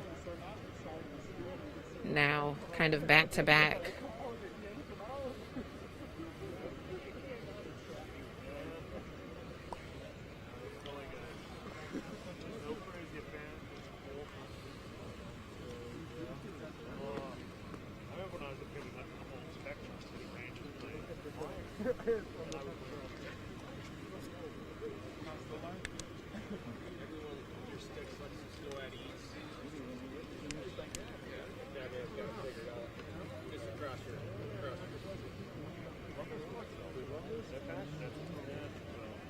City's got that right. Never met somebody before that's really good. Crazy. Oh yeah.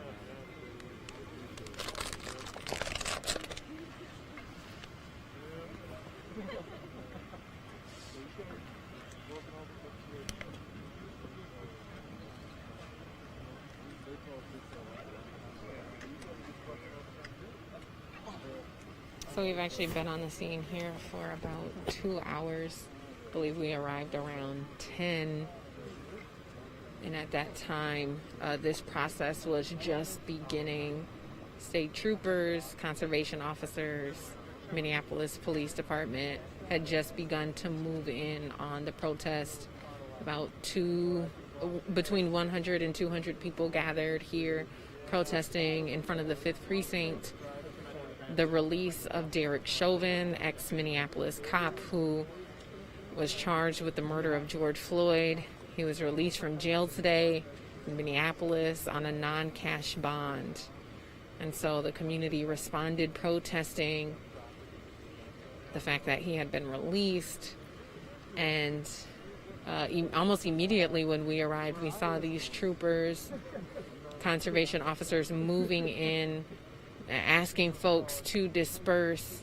However, there was really nowhere ultimately for them to disperse to, because as you can see in this intersection, they were strategically placed. The state troopers were strategically placed when they started to come in at every block, at the corner of every block. And so as they asked people to disperse from every way, troopers, conservation officers started to move in, and protesters were specifically asked to go south down Nicollet, which at the time did appear to be the only way to go, because you could visibly see at that point troopers coming in from these other 3 streets. So it appeared as though people who wanted to leave could leave south on Nicollet. But After about maybe 7 to 10 minutes, protesters were ambushed by the Minneapolis Police Department, who then started informing protesters that they were going to be arrested. We saw 24 protesters placed under arrest. We were threatened that we were going to be arrested. We were told to get down on the ground. After communicating with the captain of the State Patrol, he said that he would talk through his chain of command to kind of get things worked out with MPD. And so we were allowed to leave that kind of, I guess, barricade.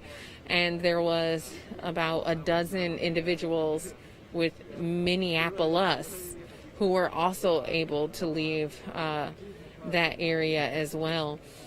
After those arrests happened, the troopers instructed us to come out on this side of 31st Avenue, where we started to observe another group of individuals starting to gather, people just kind of spectating. And at that time, after about 20 minutes of processing the protesters who were under arrest, they started that process again. And so we saw the state trooper make the announcement for everyone to disperse. Shortly thereafter, we saw MSP3.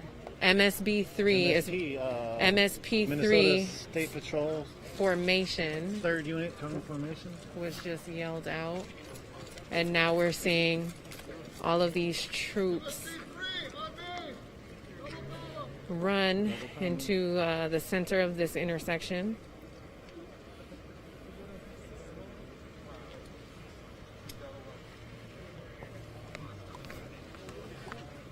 And so it appears as though everyone is being gathered to disperse.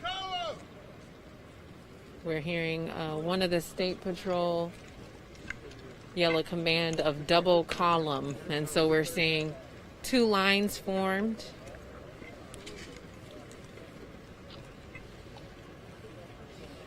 And so it appears at this point that the State Patrol and conservation officers are being requested to stand down.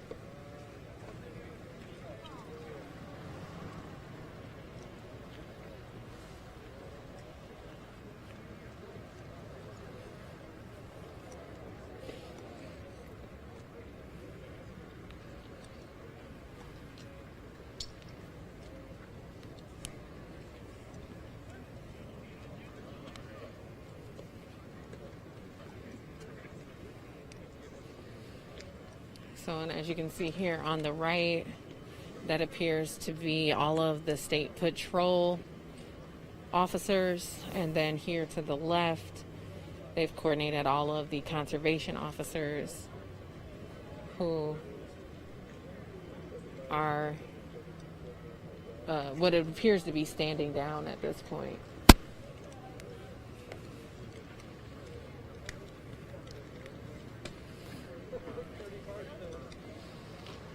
So here is an unmarked police vehicle that is now turning around. Neighborhood reporters.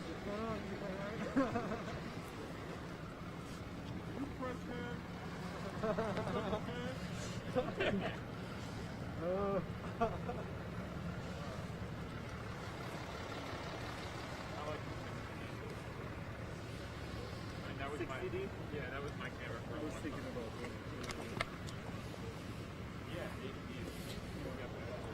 So we still haven't been able to quite figure out exactly how these remaining protesters or remaining individuals, some of these individuals actually are not protesters. They were just gathering here.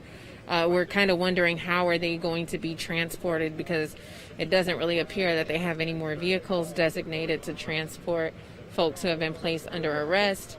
And I'd like to point out that 2 of the individuals who are under arrest are from the National Lawyers Guild, who are actually here offering legal support to the protesters who were placed under arrest. And during that second sweep, we saw those 2 legal advocates be placed under arrest. And now we're seeing the State Patrol in an organized way exit the area.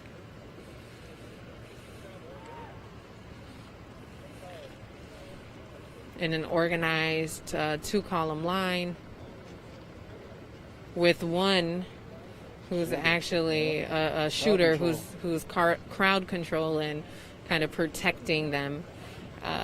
He definitely looked our way as they walked by. And so they've identified, it looked like someone who was over there, but it appears to maybe just be a noise. Or not. He's actually moving closer that way, flashing his light at a vehicle. So there's a vehicle. Nobody was in the vehicle, but just securing the perimeter. Oh, they're going to the precinct, or they're going to the back of the precinct possibly. They're moving to what appears to be the back of the precinct at this point, as things are starting to wrap up here at the 5th Precinct tonight in Minneapolis.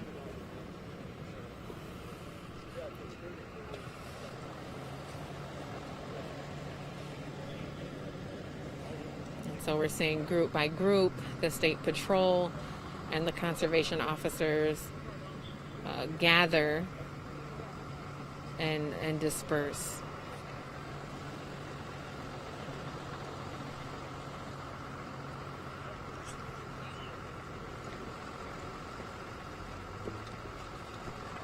Small group of conservation officers exiting the area. They appear to be leaving, heading down Nicollet Avenue back towards the old Kmart on Lake Street. And so again, this evening what we saw was State Patrol and conservation officers coming in from every direction. And so potentially they could actually be leaving back out in that same order.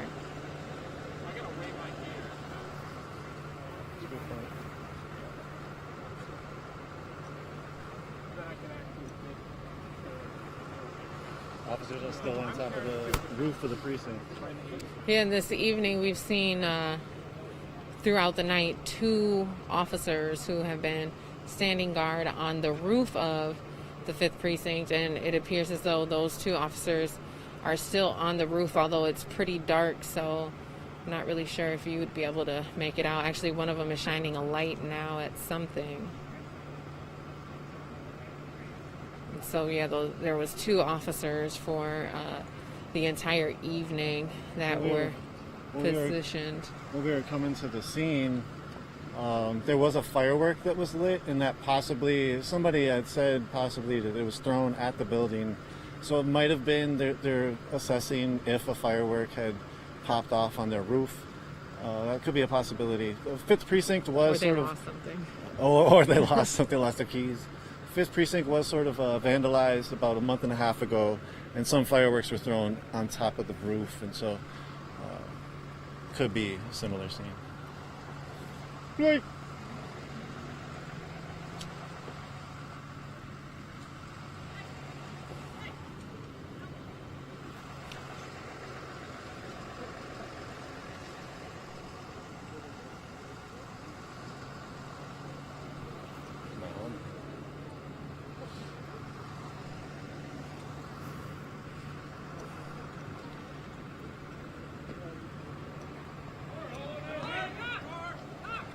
So there's a vehicle that is driving through. There's a vehicle trying to drive through, and State Patrol and conservation officers are giving demands for them to turn around. It just appears to be a woman who maybe lives in the area.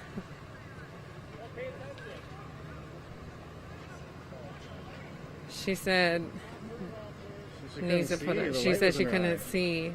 The light was in her eye. Their response was, pay attention. And so now she is turning around.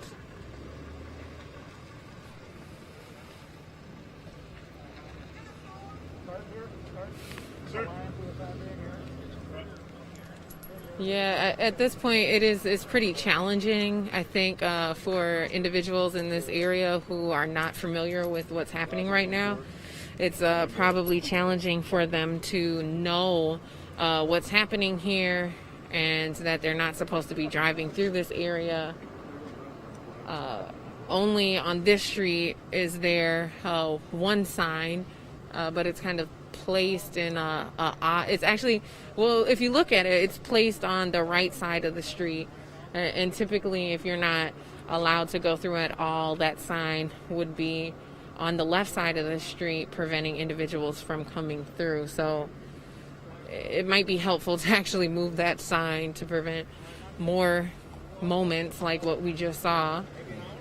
And then on this end of the street where we've seen about 5 or 6 cars come through, there's actually no do not enter signs. And so if you're in the area and you're not aware of what's going on, it's probably really hard to know that you're not supposed to come down the street right now.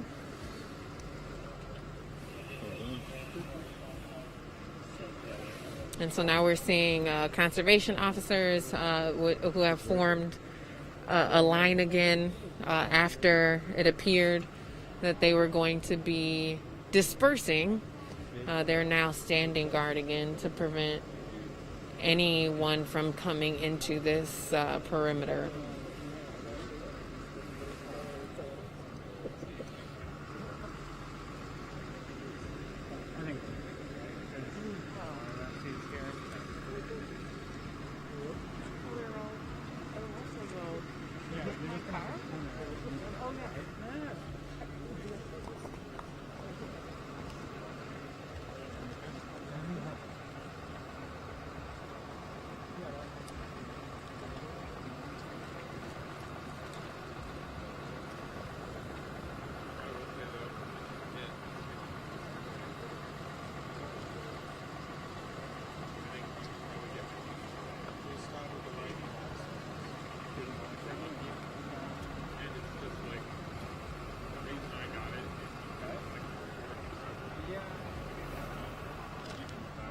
So we're filming, and obviously it's dark, so we have a light attached to our camera, and we were just instructed by one of the troopers here behind me to stop shining the light in his face,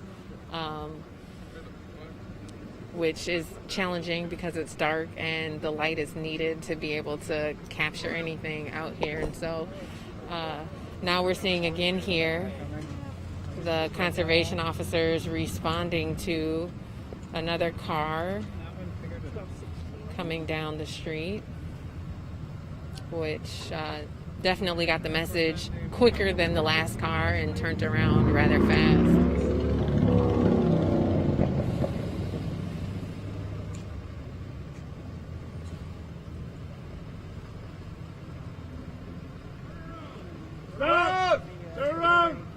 So there's 2 people walking down the street who are being given commands to turn around and go the other way.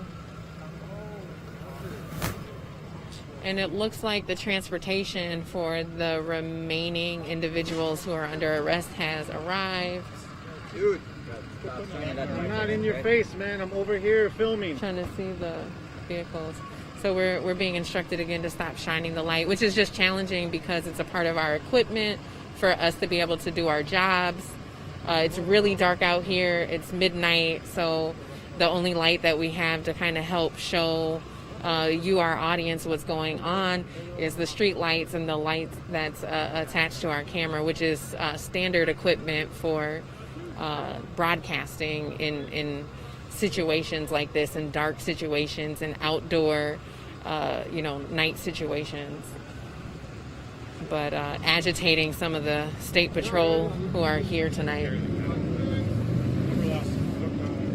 And so we're seeing these conservation officers and state patrol retreat now. It looks like they're leaving and they're getting into these vehicles, which we actually thought were here to transport the rest of the individuals who are under arrest. But in fact, these vehicles are here. 1, 2, 3, 4, 5, 6 there are 6 small buses that are here. You often see these kind of shuttles at like hotels.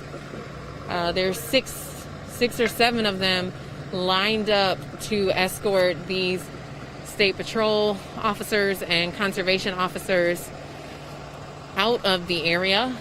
In addition to these buses, it looks like there's 2 other trucks that are here, as well as this truck here that we see State Patrol getting into as well. And so they are now leaving the area.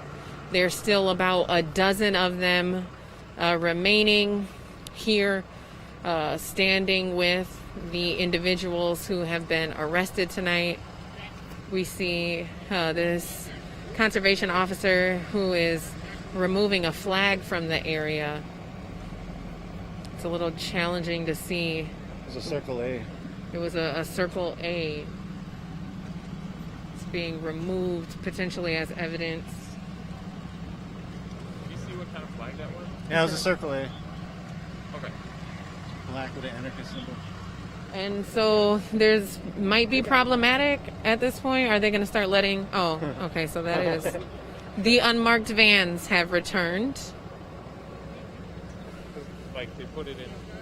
Like why are they putting the state trooper here?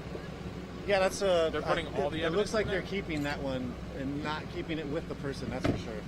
That flag was definitely to them a threat, possibly.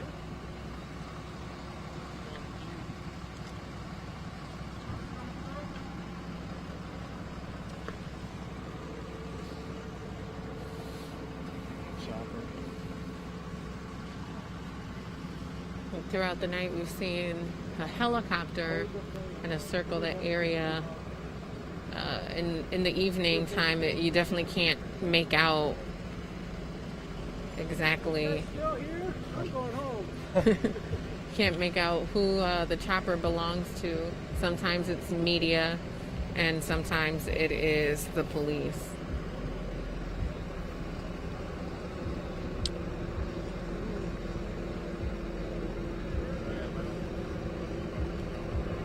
So there's an individual on a bike, and they're still not allowing people to come through at this time. Although most of the State Patrol and conservation officers have dispersed, the few that are here are continuing to secure the perimeter.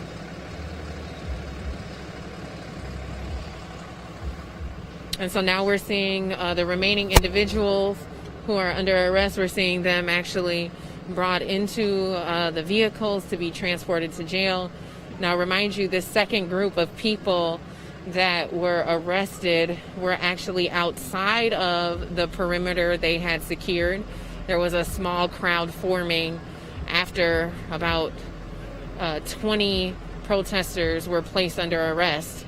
A small crowd started to form, and after about 15-20 minutes of this small crowd forming, they began their tactics again to disperse the crowd. It was a very small crowd, and during their tactics to disperse the crowd, they ended up placing another dozen people under arrest, including a vehicle that was leaving the area that had about 5 or 6 people in it. They pulled that car over as it was trying to leave the area and forced those individuals to get out. We also saw 2 individuals with the National Lawyers Guild be placed under arrest who are here offering legal support for the protesters who had been arrested. Did you see the 2 women over here? They released them, or if they? I didn't see them. Yeah, I saw them get brought up here. Oh, The NLG? No, the two ladies. white women. Oh, I don't know. Good question. I never saw them. Because I remember them walking them over there, and they did cry a lot. So, and they were older white women. So, they might have let them go. No, actually, I think that's them right there. Oh, okay, yep. Nope, they're right there. Actually, some of these buses have their insignia on them. That one said MSP3, like we had heard, the MSP3 roll out in 2 columns or whatever. That bus that just left literally said that on the side. This MSP2 This So one they're- says MSP2. They're old Metro Mobility. Yeah, they are. DNR2 and MSP2. And so my guess is we saw all of these vehicles when we were parking. We saw these vehicles all gathered over at the old Kmart on Lake Street. And so, you know, whether these vehicles are theirs and they own them or they're using them, there is a Metro Transit that's located right across the street from the 5th Precinct. And so potentially they could have partnered with Metro Transit to use these vehicles today. And then, as Nico pointed out, you could see written on the windows what unit you know, these vehicles were transporting, whether it was MSP or DNR. And so as you see here, it says MSP3, which I believe stands for Minnesota State Patrol Unit 3. And so what we saw on each window of these buses, these small buses, was either MSP for Minnesota State Patrol or DNR, which would have carried the conservation officers. And so now it looks like they're opening this intersection back up. We've seen a few vehicles that did not belong to the police or the state patrol or conservation have actually been able to go through. And so that's the first that we're seeing this. See, this car just drove by and the driver actually flicked off the state patrol. And I think we've seen a lot of that, you know, throughout the community and community's response to the way that policing has showed up and responded to the protests. Hey man, how's it going? And so maybe about 10 minutes ago, this truck pulled up here. There's a small group of young folks who have started to congregate beside it. There's also a congregation of people back behind that police line on 33rd, 32nd. Can't tell what street it is. You see it? Can you see it?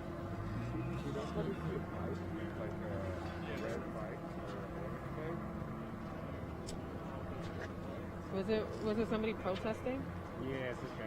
Yeah. I'm pretty sure it's there. So if you, the first round of the protest happened on 31st. So if you were divided, you could go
I definitely see those two women that were not part of it still arrested.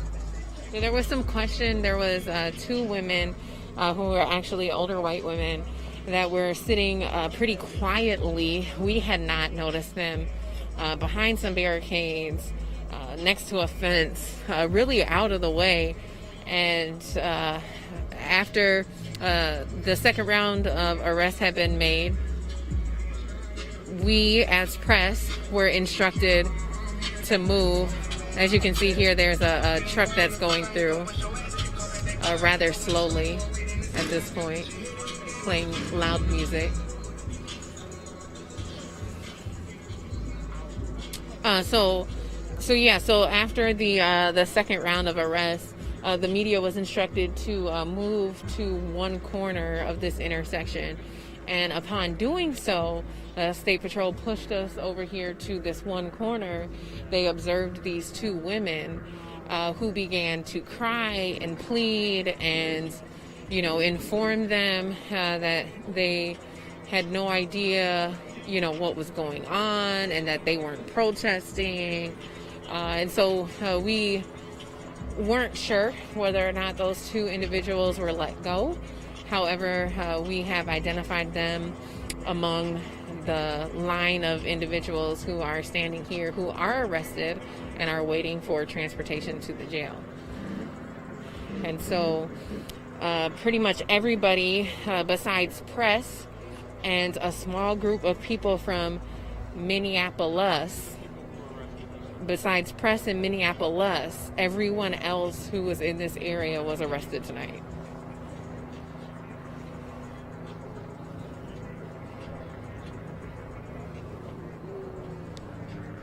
So you can see there has been a helicopter that has been circling the area this evening. We've been out here for over 2 hours now at this point, and throughout the duration of our time here, we have consistently seen this helicopter just kind of circling the area, monitoring the situation, and cannot quite make out in the dark who it belongs to, if it's media or if it's owned by authorities or a government agency, but it definitely has been consistently circling the area tonight.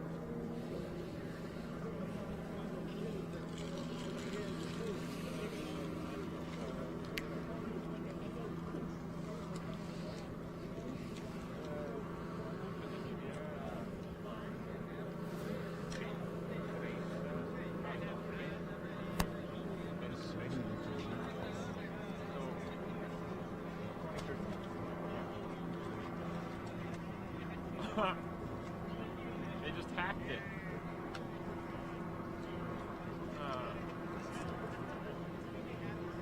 Federal.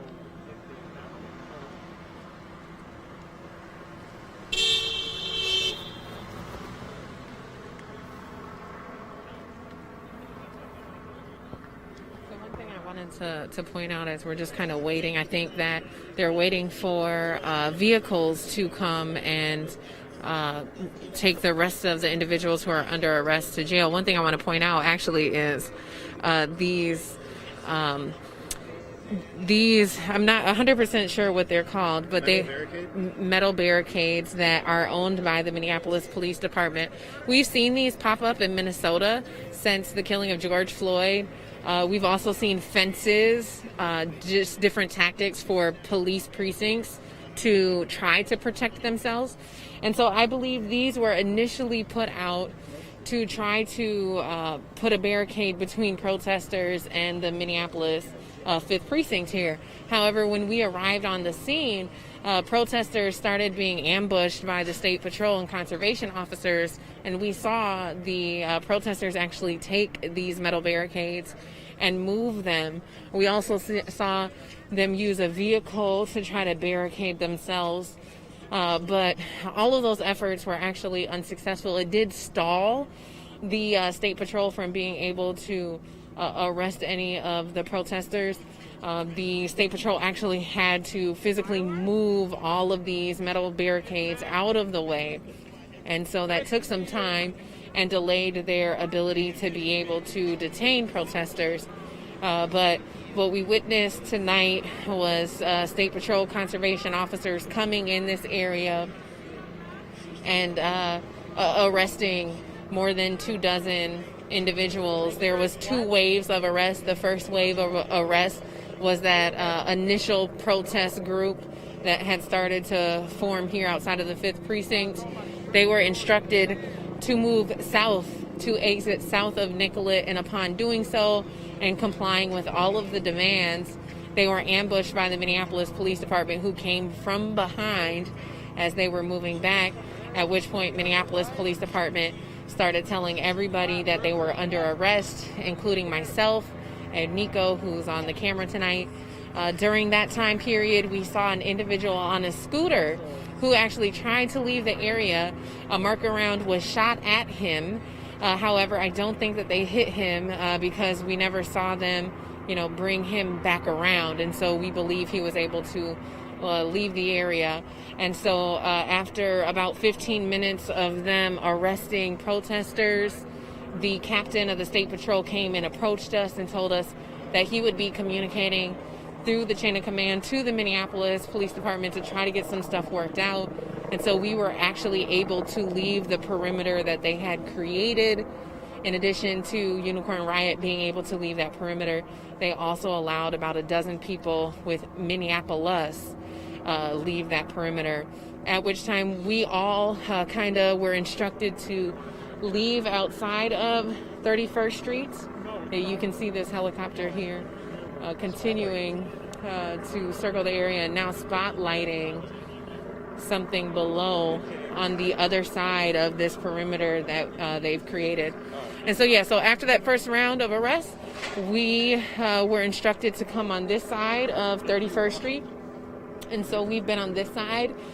We can't visibly see what's happening on the other side where that spotlight is being pointed. It's more than a block away of what they're pointing at.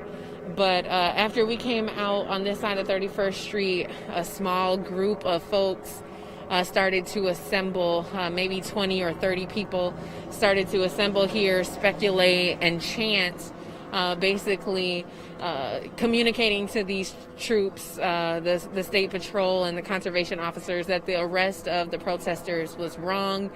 We also saw 4 members from the National Lawyers Guild arrive on the scene offering legal services to the protesters who had been arrested. Maybe after 20 minutes of this small group assembling, we saw the same exact tactics used by the State Patrol, where they announced over their loudspeaker that they were considering this unlawful assembly and that folks needed to disperse. But as folks dispersed, whether they went left, right, or forward, they were met with more officers who ultimately placed them under arrest. And so it was kind of difficult to watch individuals who were trying to leave the area, because ultimately, once that announcement was made, they were unable to leave. And so another 12 arrests or so were made at that time, including 2 individuals from the National Lawyers Guild.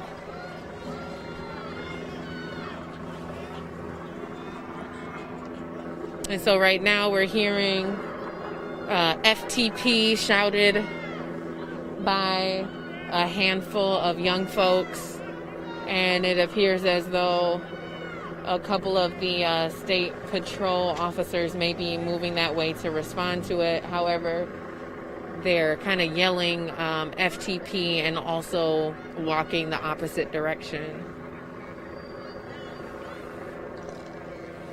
And so if you're just tuning in, there was a mass presence of State Patrol tonight and conservation officers. Definitely over 100 officers were deployed tonight. Six buses worth, 6 small buses worth. Actually more than that, but that was to kind of give you a scope of about how many. They had shuttle buses that shuttled these State Patrol and conservation officers to this area to be deployed to really de-escalate the protest and ultimately kind of make a point to the protesters tonight that their actions would not be tolerated. And so now it appears as though they're just waiting for transportation for these last 10 or so individuals who have been placed under arrest. Not sure if you can see it from here, but one of the individuals standing up has on a green hat. And that is actually the folks from the National Lawyers Guild who were also arrested. They were here just offering legal support for the protesters.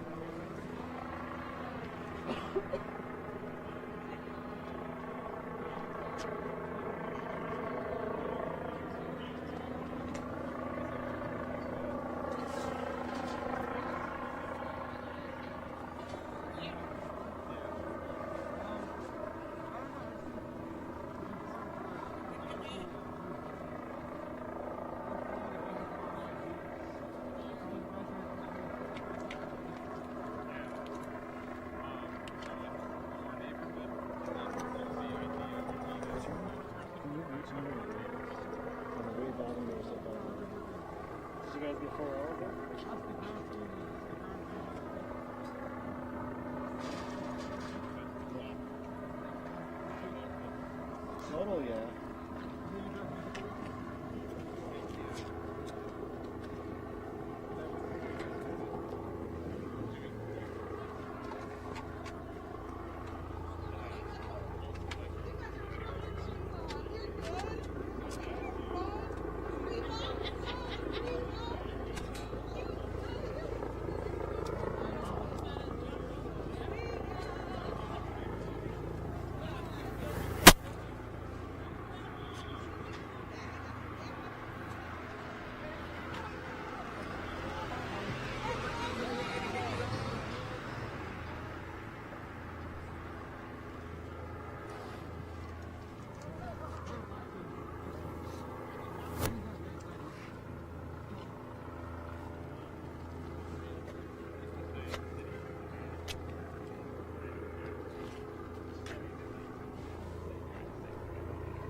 So it looks like they're taking some of the plexi cuffs off.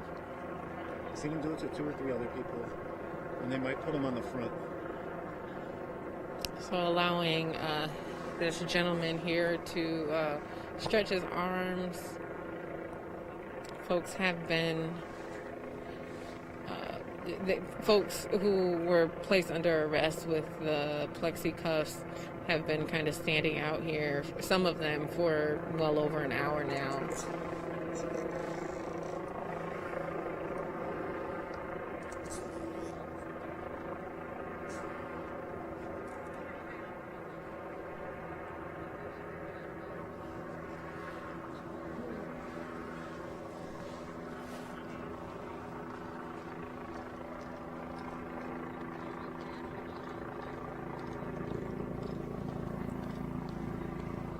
So it looks like this officer is moving a backpack, potentially placed into evidence. May have been the property of one of the individuals who was arrested. We did see one of the photographers who is often out photographing these protests. We did see at least one photographer arrested. So I'm not sure if that was her backpack, but it definitely did look like a backpack with equipment in it.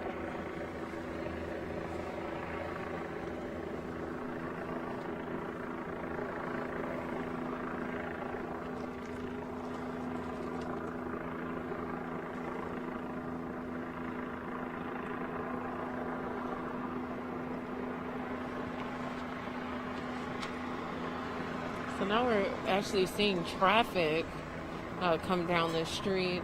About 30 minutes ago, they were still holding the area, now not allowing any traffic to come through across 31st Street. And so they've opened that back up. However, they're still holding the line here to prevent individuals from entering down the block of the 5th Precinct. And so I can see actually another large group of officers that are coming down or coming up the block now towards the 5th Precinct. I'm not sure if you guys can see that, but looks like more than 24 people are walking up towards the 5th Precinct.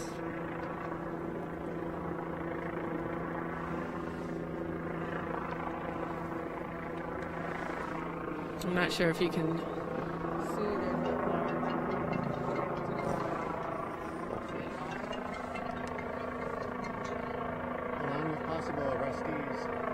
So we will wait and see. You can't tell from where we're standing. We are still forced to kind of stay outside of the perimeter that the State Patrol has created, but we're seeing a large group of Minneapolis police officers and State Patrol coming up with potential, with potentially maybe more people who have been arrested.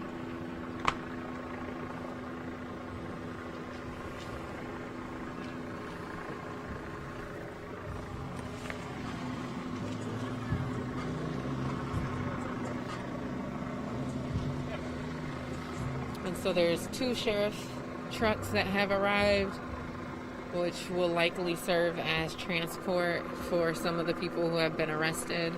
I think the khaki jeans was not an arrestee. I think it was a camo on the officer. I don't know if they had any arrestees back there. I think I might have been wrong on that.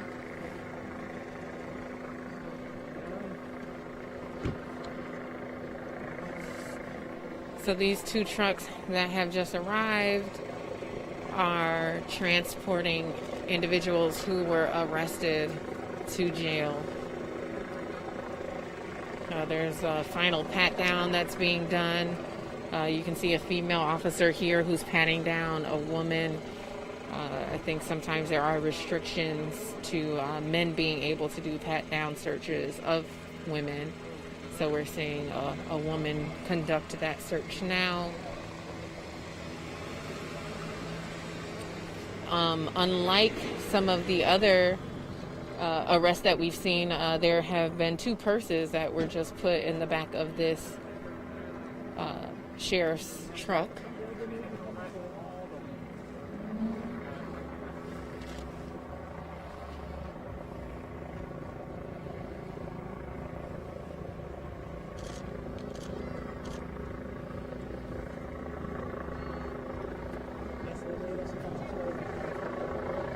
How far did you have to walk? Okay. Not too bad. They used Kmart as their staging, and then this is their processing.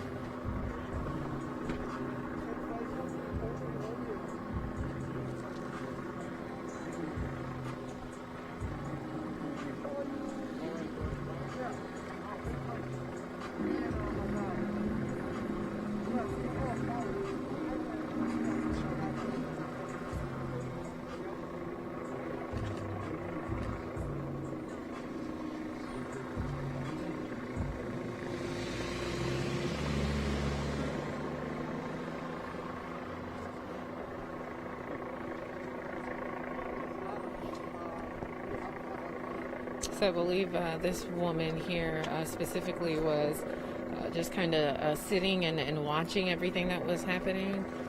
There was a nearby fence, and no one actually knew that she was there. It was her and a friend.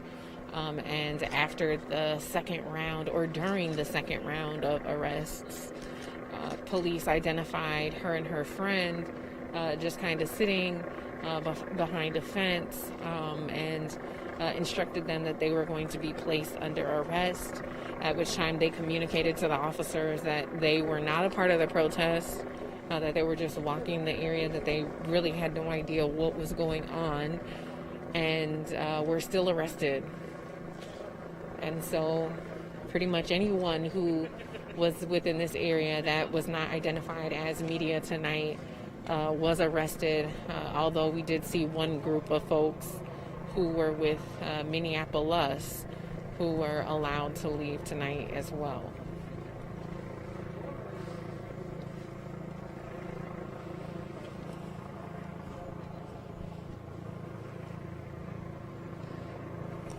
Minneapolis Lawyers Guild was also present. About 4 advocates were on scene offering legal advice and legal services to the protesters who had been arrested.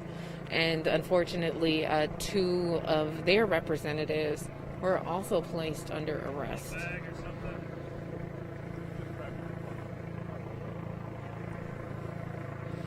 So tonight in total, we've probably seen about 30 arrests through two different sweeps that happened. The first sweep was a large crowd of protesters, and that turned out about 24 arrests.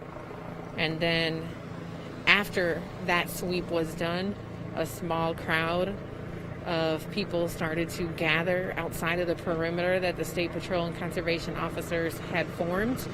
And that small group then was also told to disperse, at which time several of those individuals were placed under arrest as well. So we've been out here now 2.5, 3 hours,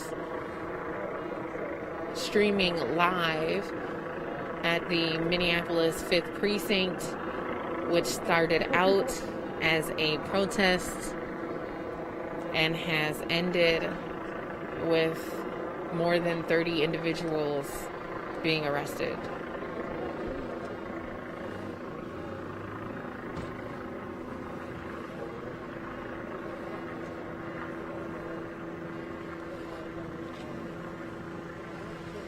Since the murder of George Floyd, we have seen precincts across the metro area in St. Paul and Minneapolis. Both have heightened security at the precincts since the burning of the 3rd precinct. A lot of times these precincts now will have barricades, they'll have fences, brick walls, just different tactics to offer some type of barricade in the event where protesters or rioters are trying to damage the precinct. And so we actually didn't see any of that tonight. We saw protesters who were gathered here who were chanting chants for George Floyd. The officer who knelt on George Floyd's neck, he was actually released from jail today on a non-cash bond. And so the community in Minneapolis here has responded, protesting, and in response to their protest, Minneapolis Police Department, State Patrol, conservation officers have worked together to arrest about 30 people tonight.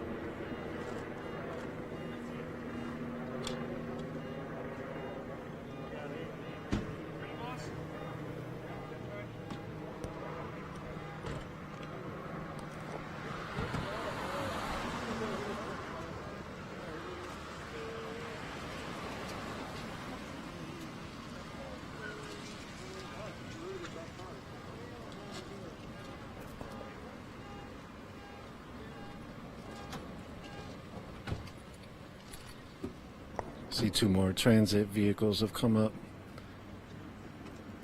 Not sure if it'll be able to fit everybody in them. One is probably a female bodied, one is a male bodied transport vehicle. We'll see if they can fit them all.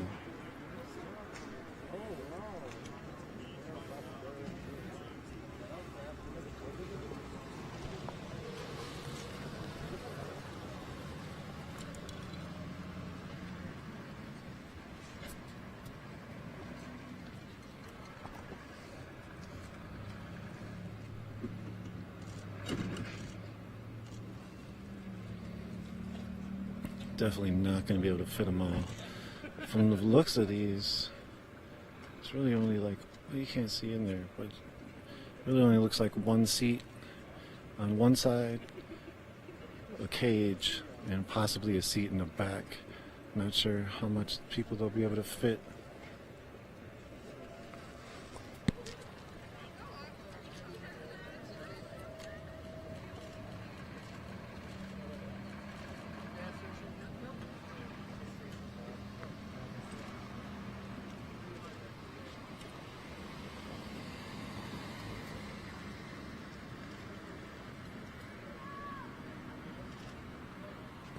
There's some voices from the periphery streets. Some youth yelling "fuck 12."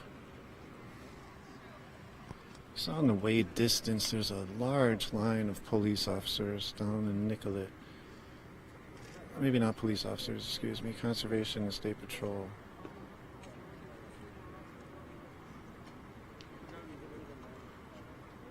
So I'm not sure what kind of resistance is going on down there, or if people are out in the street at all. There was that helicopter that was shining over that distance area very recently with a spotlight. You take pictures of me, Chris? I better look good. Okay, come on.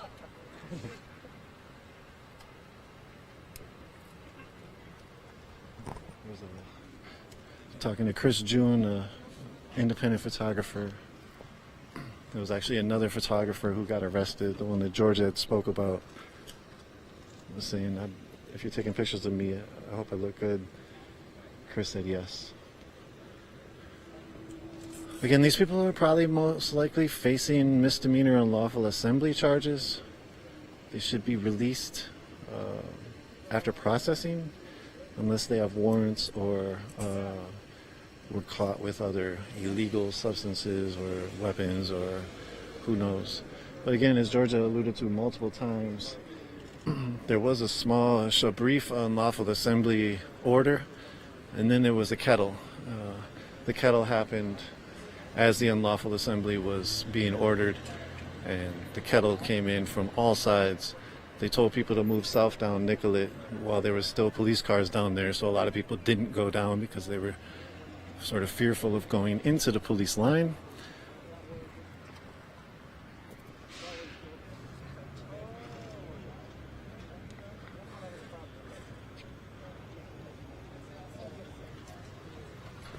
They're taking multiple people out of this transport vehicle.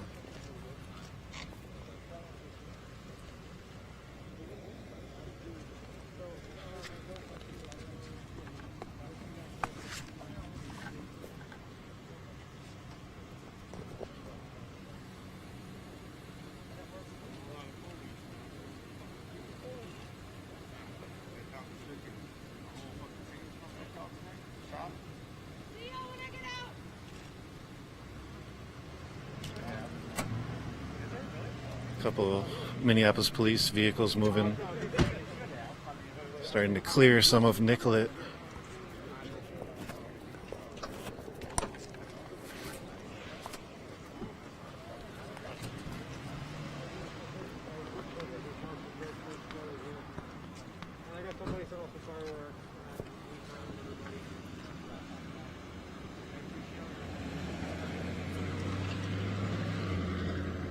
Looks like they brought a military vehicle right here, MRAP of some sort with the LRAD on top. They did not use this. They used the state trooper LRAD that was on top of the mobile response team. A hand just came up and moved part of the top.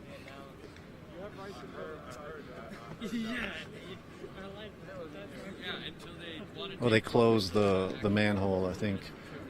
And then that's where you can see the LRAD speaker. Sorry about the zoom out.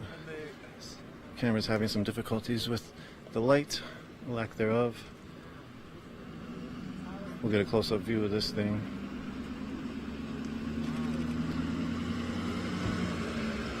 State Patrol, Special Response Team, SRT.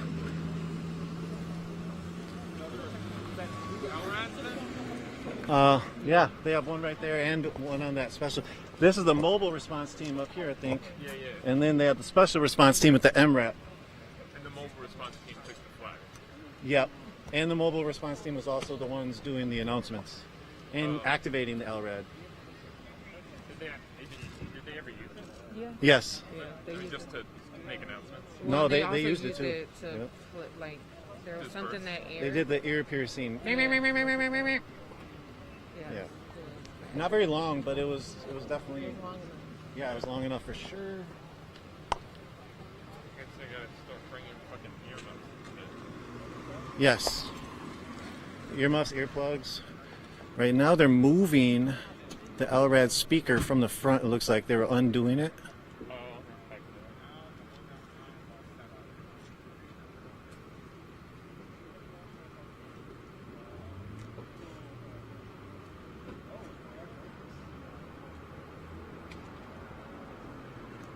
And they're putting in the back seat of the mobile response team vehicle.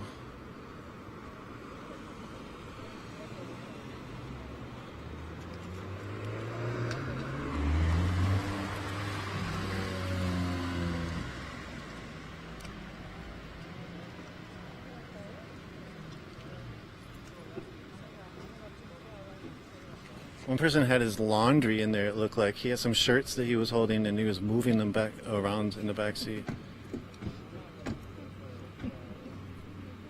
Like they were on hangers, straight from the cleaners.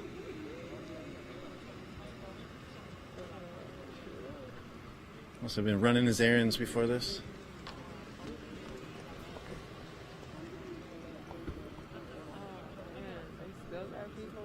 Yeah.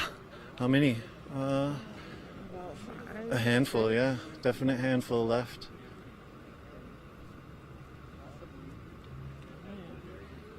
I thought they were going to let the people from the National Guard go.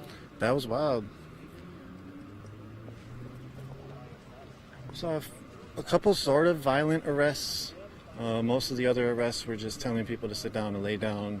Most people complied. A couple people took off, tried to escape. As Georgia alluded to, there was one person who appeared to have left on a scooter up the street down Nicollet and then jumped over a fence. A rubber or a marker round or a rubber bullet was shot at him or that person, and they seem to have escaped. You see inside the precinct they have all the lights shut, so when they walk through, they actually, you can watch them walk through because they have to use their flashlights. That was a tactic that they also used during early in the summer when people would come to protest around the precinct. They would also shut all of the lights off. Again, thank you all for tuning in. This is Nico in Georgia out here on 31st and Nicollet Avenue on the south side of Minneapolis. We are broadcasting live through Unicorn Riot. Check us out on the internet, unicornriot.ninja. It's our website. Check us out on Twitter, _ninja. We have a lot more tweets than we do other social media and other places. We do have an Instagram we're trying to populate a little bit more, unicorn.riot, Facebook, YouTube, and Vimeo. Check us out on all those platforms. If you have the financial privilege and ability, the only way we are able to be out here in the streets is from you. So thank you for donating. Thank you for allowing us to continue our work, bringing context, social, environmental struggles from the front lines.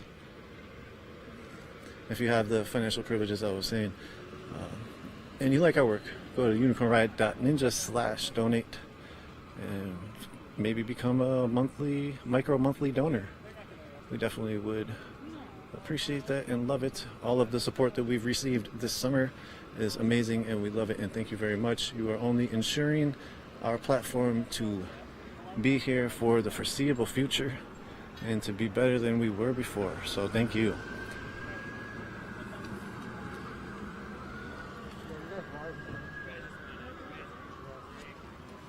People hit us up like, why aren't you guys there? And I was like, where? We have to go to Unicorn Riot first. Neighborhood reporters over here doing their thing. Hey. Unicorn Riot.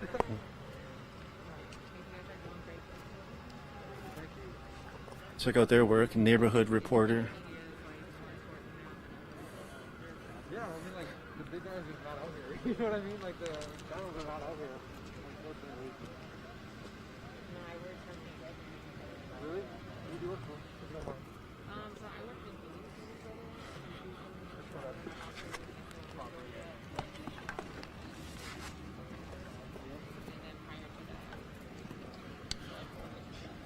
with lots of horror stories about being a biracial woman. It's getting really cold out here as the police are wrapping up their operation. They're still waiting on a couple transport vehicles to transport the last detainees that they've arrested for unlawful assembly. This is after a march that came from George Floyd Square, started from George Floyd Square, walked through the south side, down Chicago, up Portland, back over to 37th. Some left from that march and went on another march. That other march went over here to the 5th Precinct. There was people gathering here at the 5th Precinct for about a half hour before the police came in, kettled everybody, threatened arrests for everybody, and did make about 30 arrests. Or so, it's tough to tell.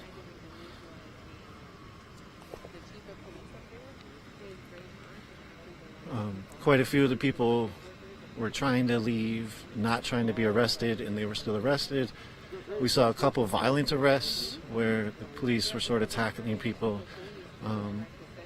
We saw a person trying to jump over a fence and then get arrested. They were just trying to leave, as they had said multiple times. And then also their friends were arrested for trying to help them. An officer was holding on to a young person as they were trying to scale the fence, and they eventually pulled her down, or let that person get down. And the person that was actually trying to help them from behind the fence was forcibly tackled and arrested pretty violently. We didn't see any vandalism, any kind of ill treatment towards any of the property out here. We had heard, and there was definitely, like, I saw a video very recently of somebody throwing a firework that blew up on top of the precinct. Immediately sort of after that is when the police made their moves. They were already staging, and they were already going to make their move. Pretty positively, as they were staging at Kmart, they're not going to be doing all of what they were doing and getting ready the way they were getting ready without making a move. So it's pretty obvious what was happening at that point. And again, this all sort of boils down from the Derek Chauvin being released. Derek Chauvin, the officer who kneeled on George Floyd's neck for about 10 minutes, was released on cash bond, no cash bond today. It was taken up by a group called Allegheny Casualty Company, who essentially is the securitor of Derek Chauvin, meaning that if he were to violate his conditions of bail, they would be on the hook for paying the $1 million bail that he has.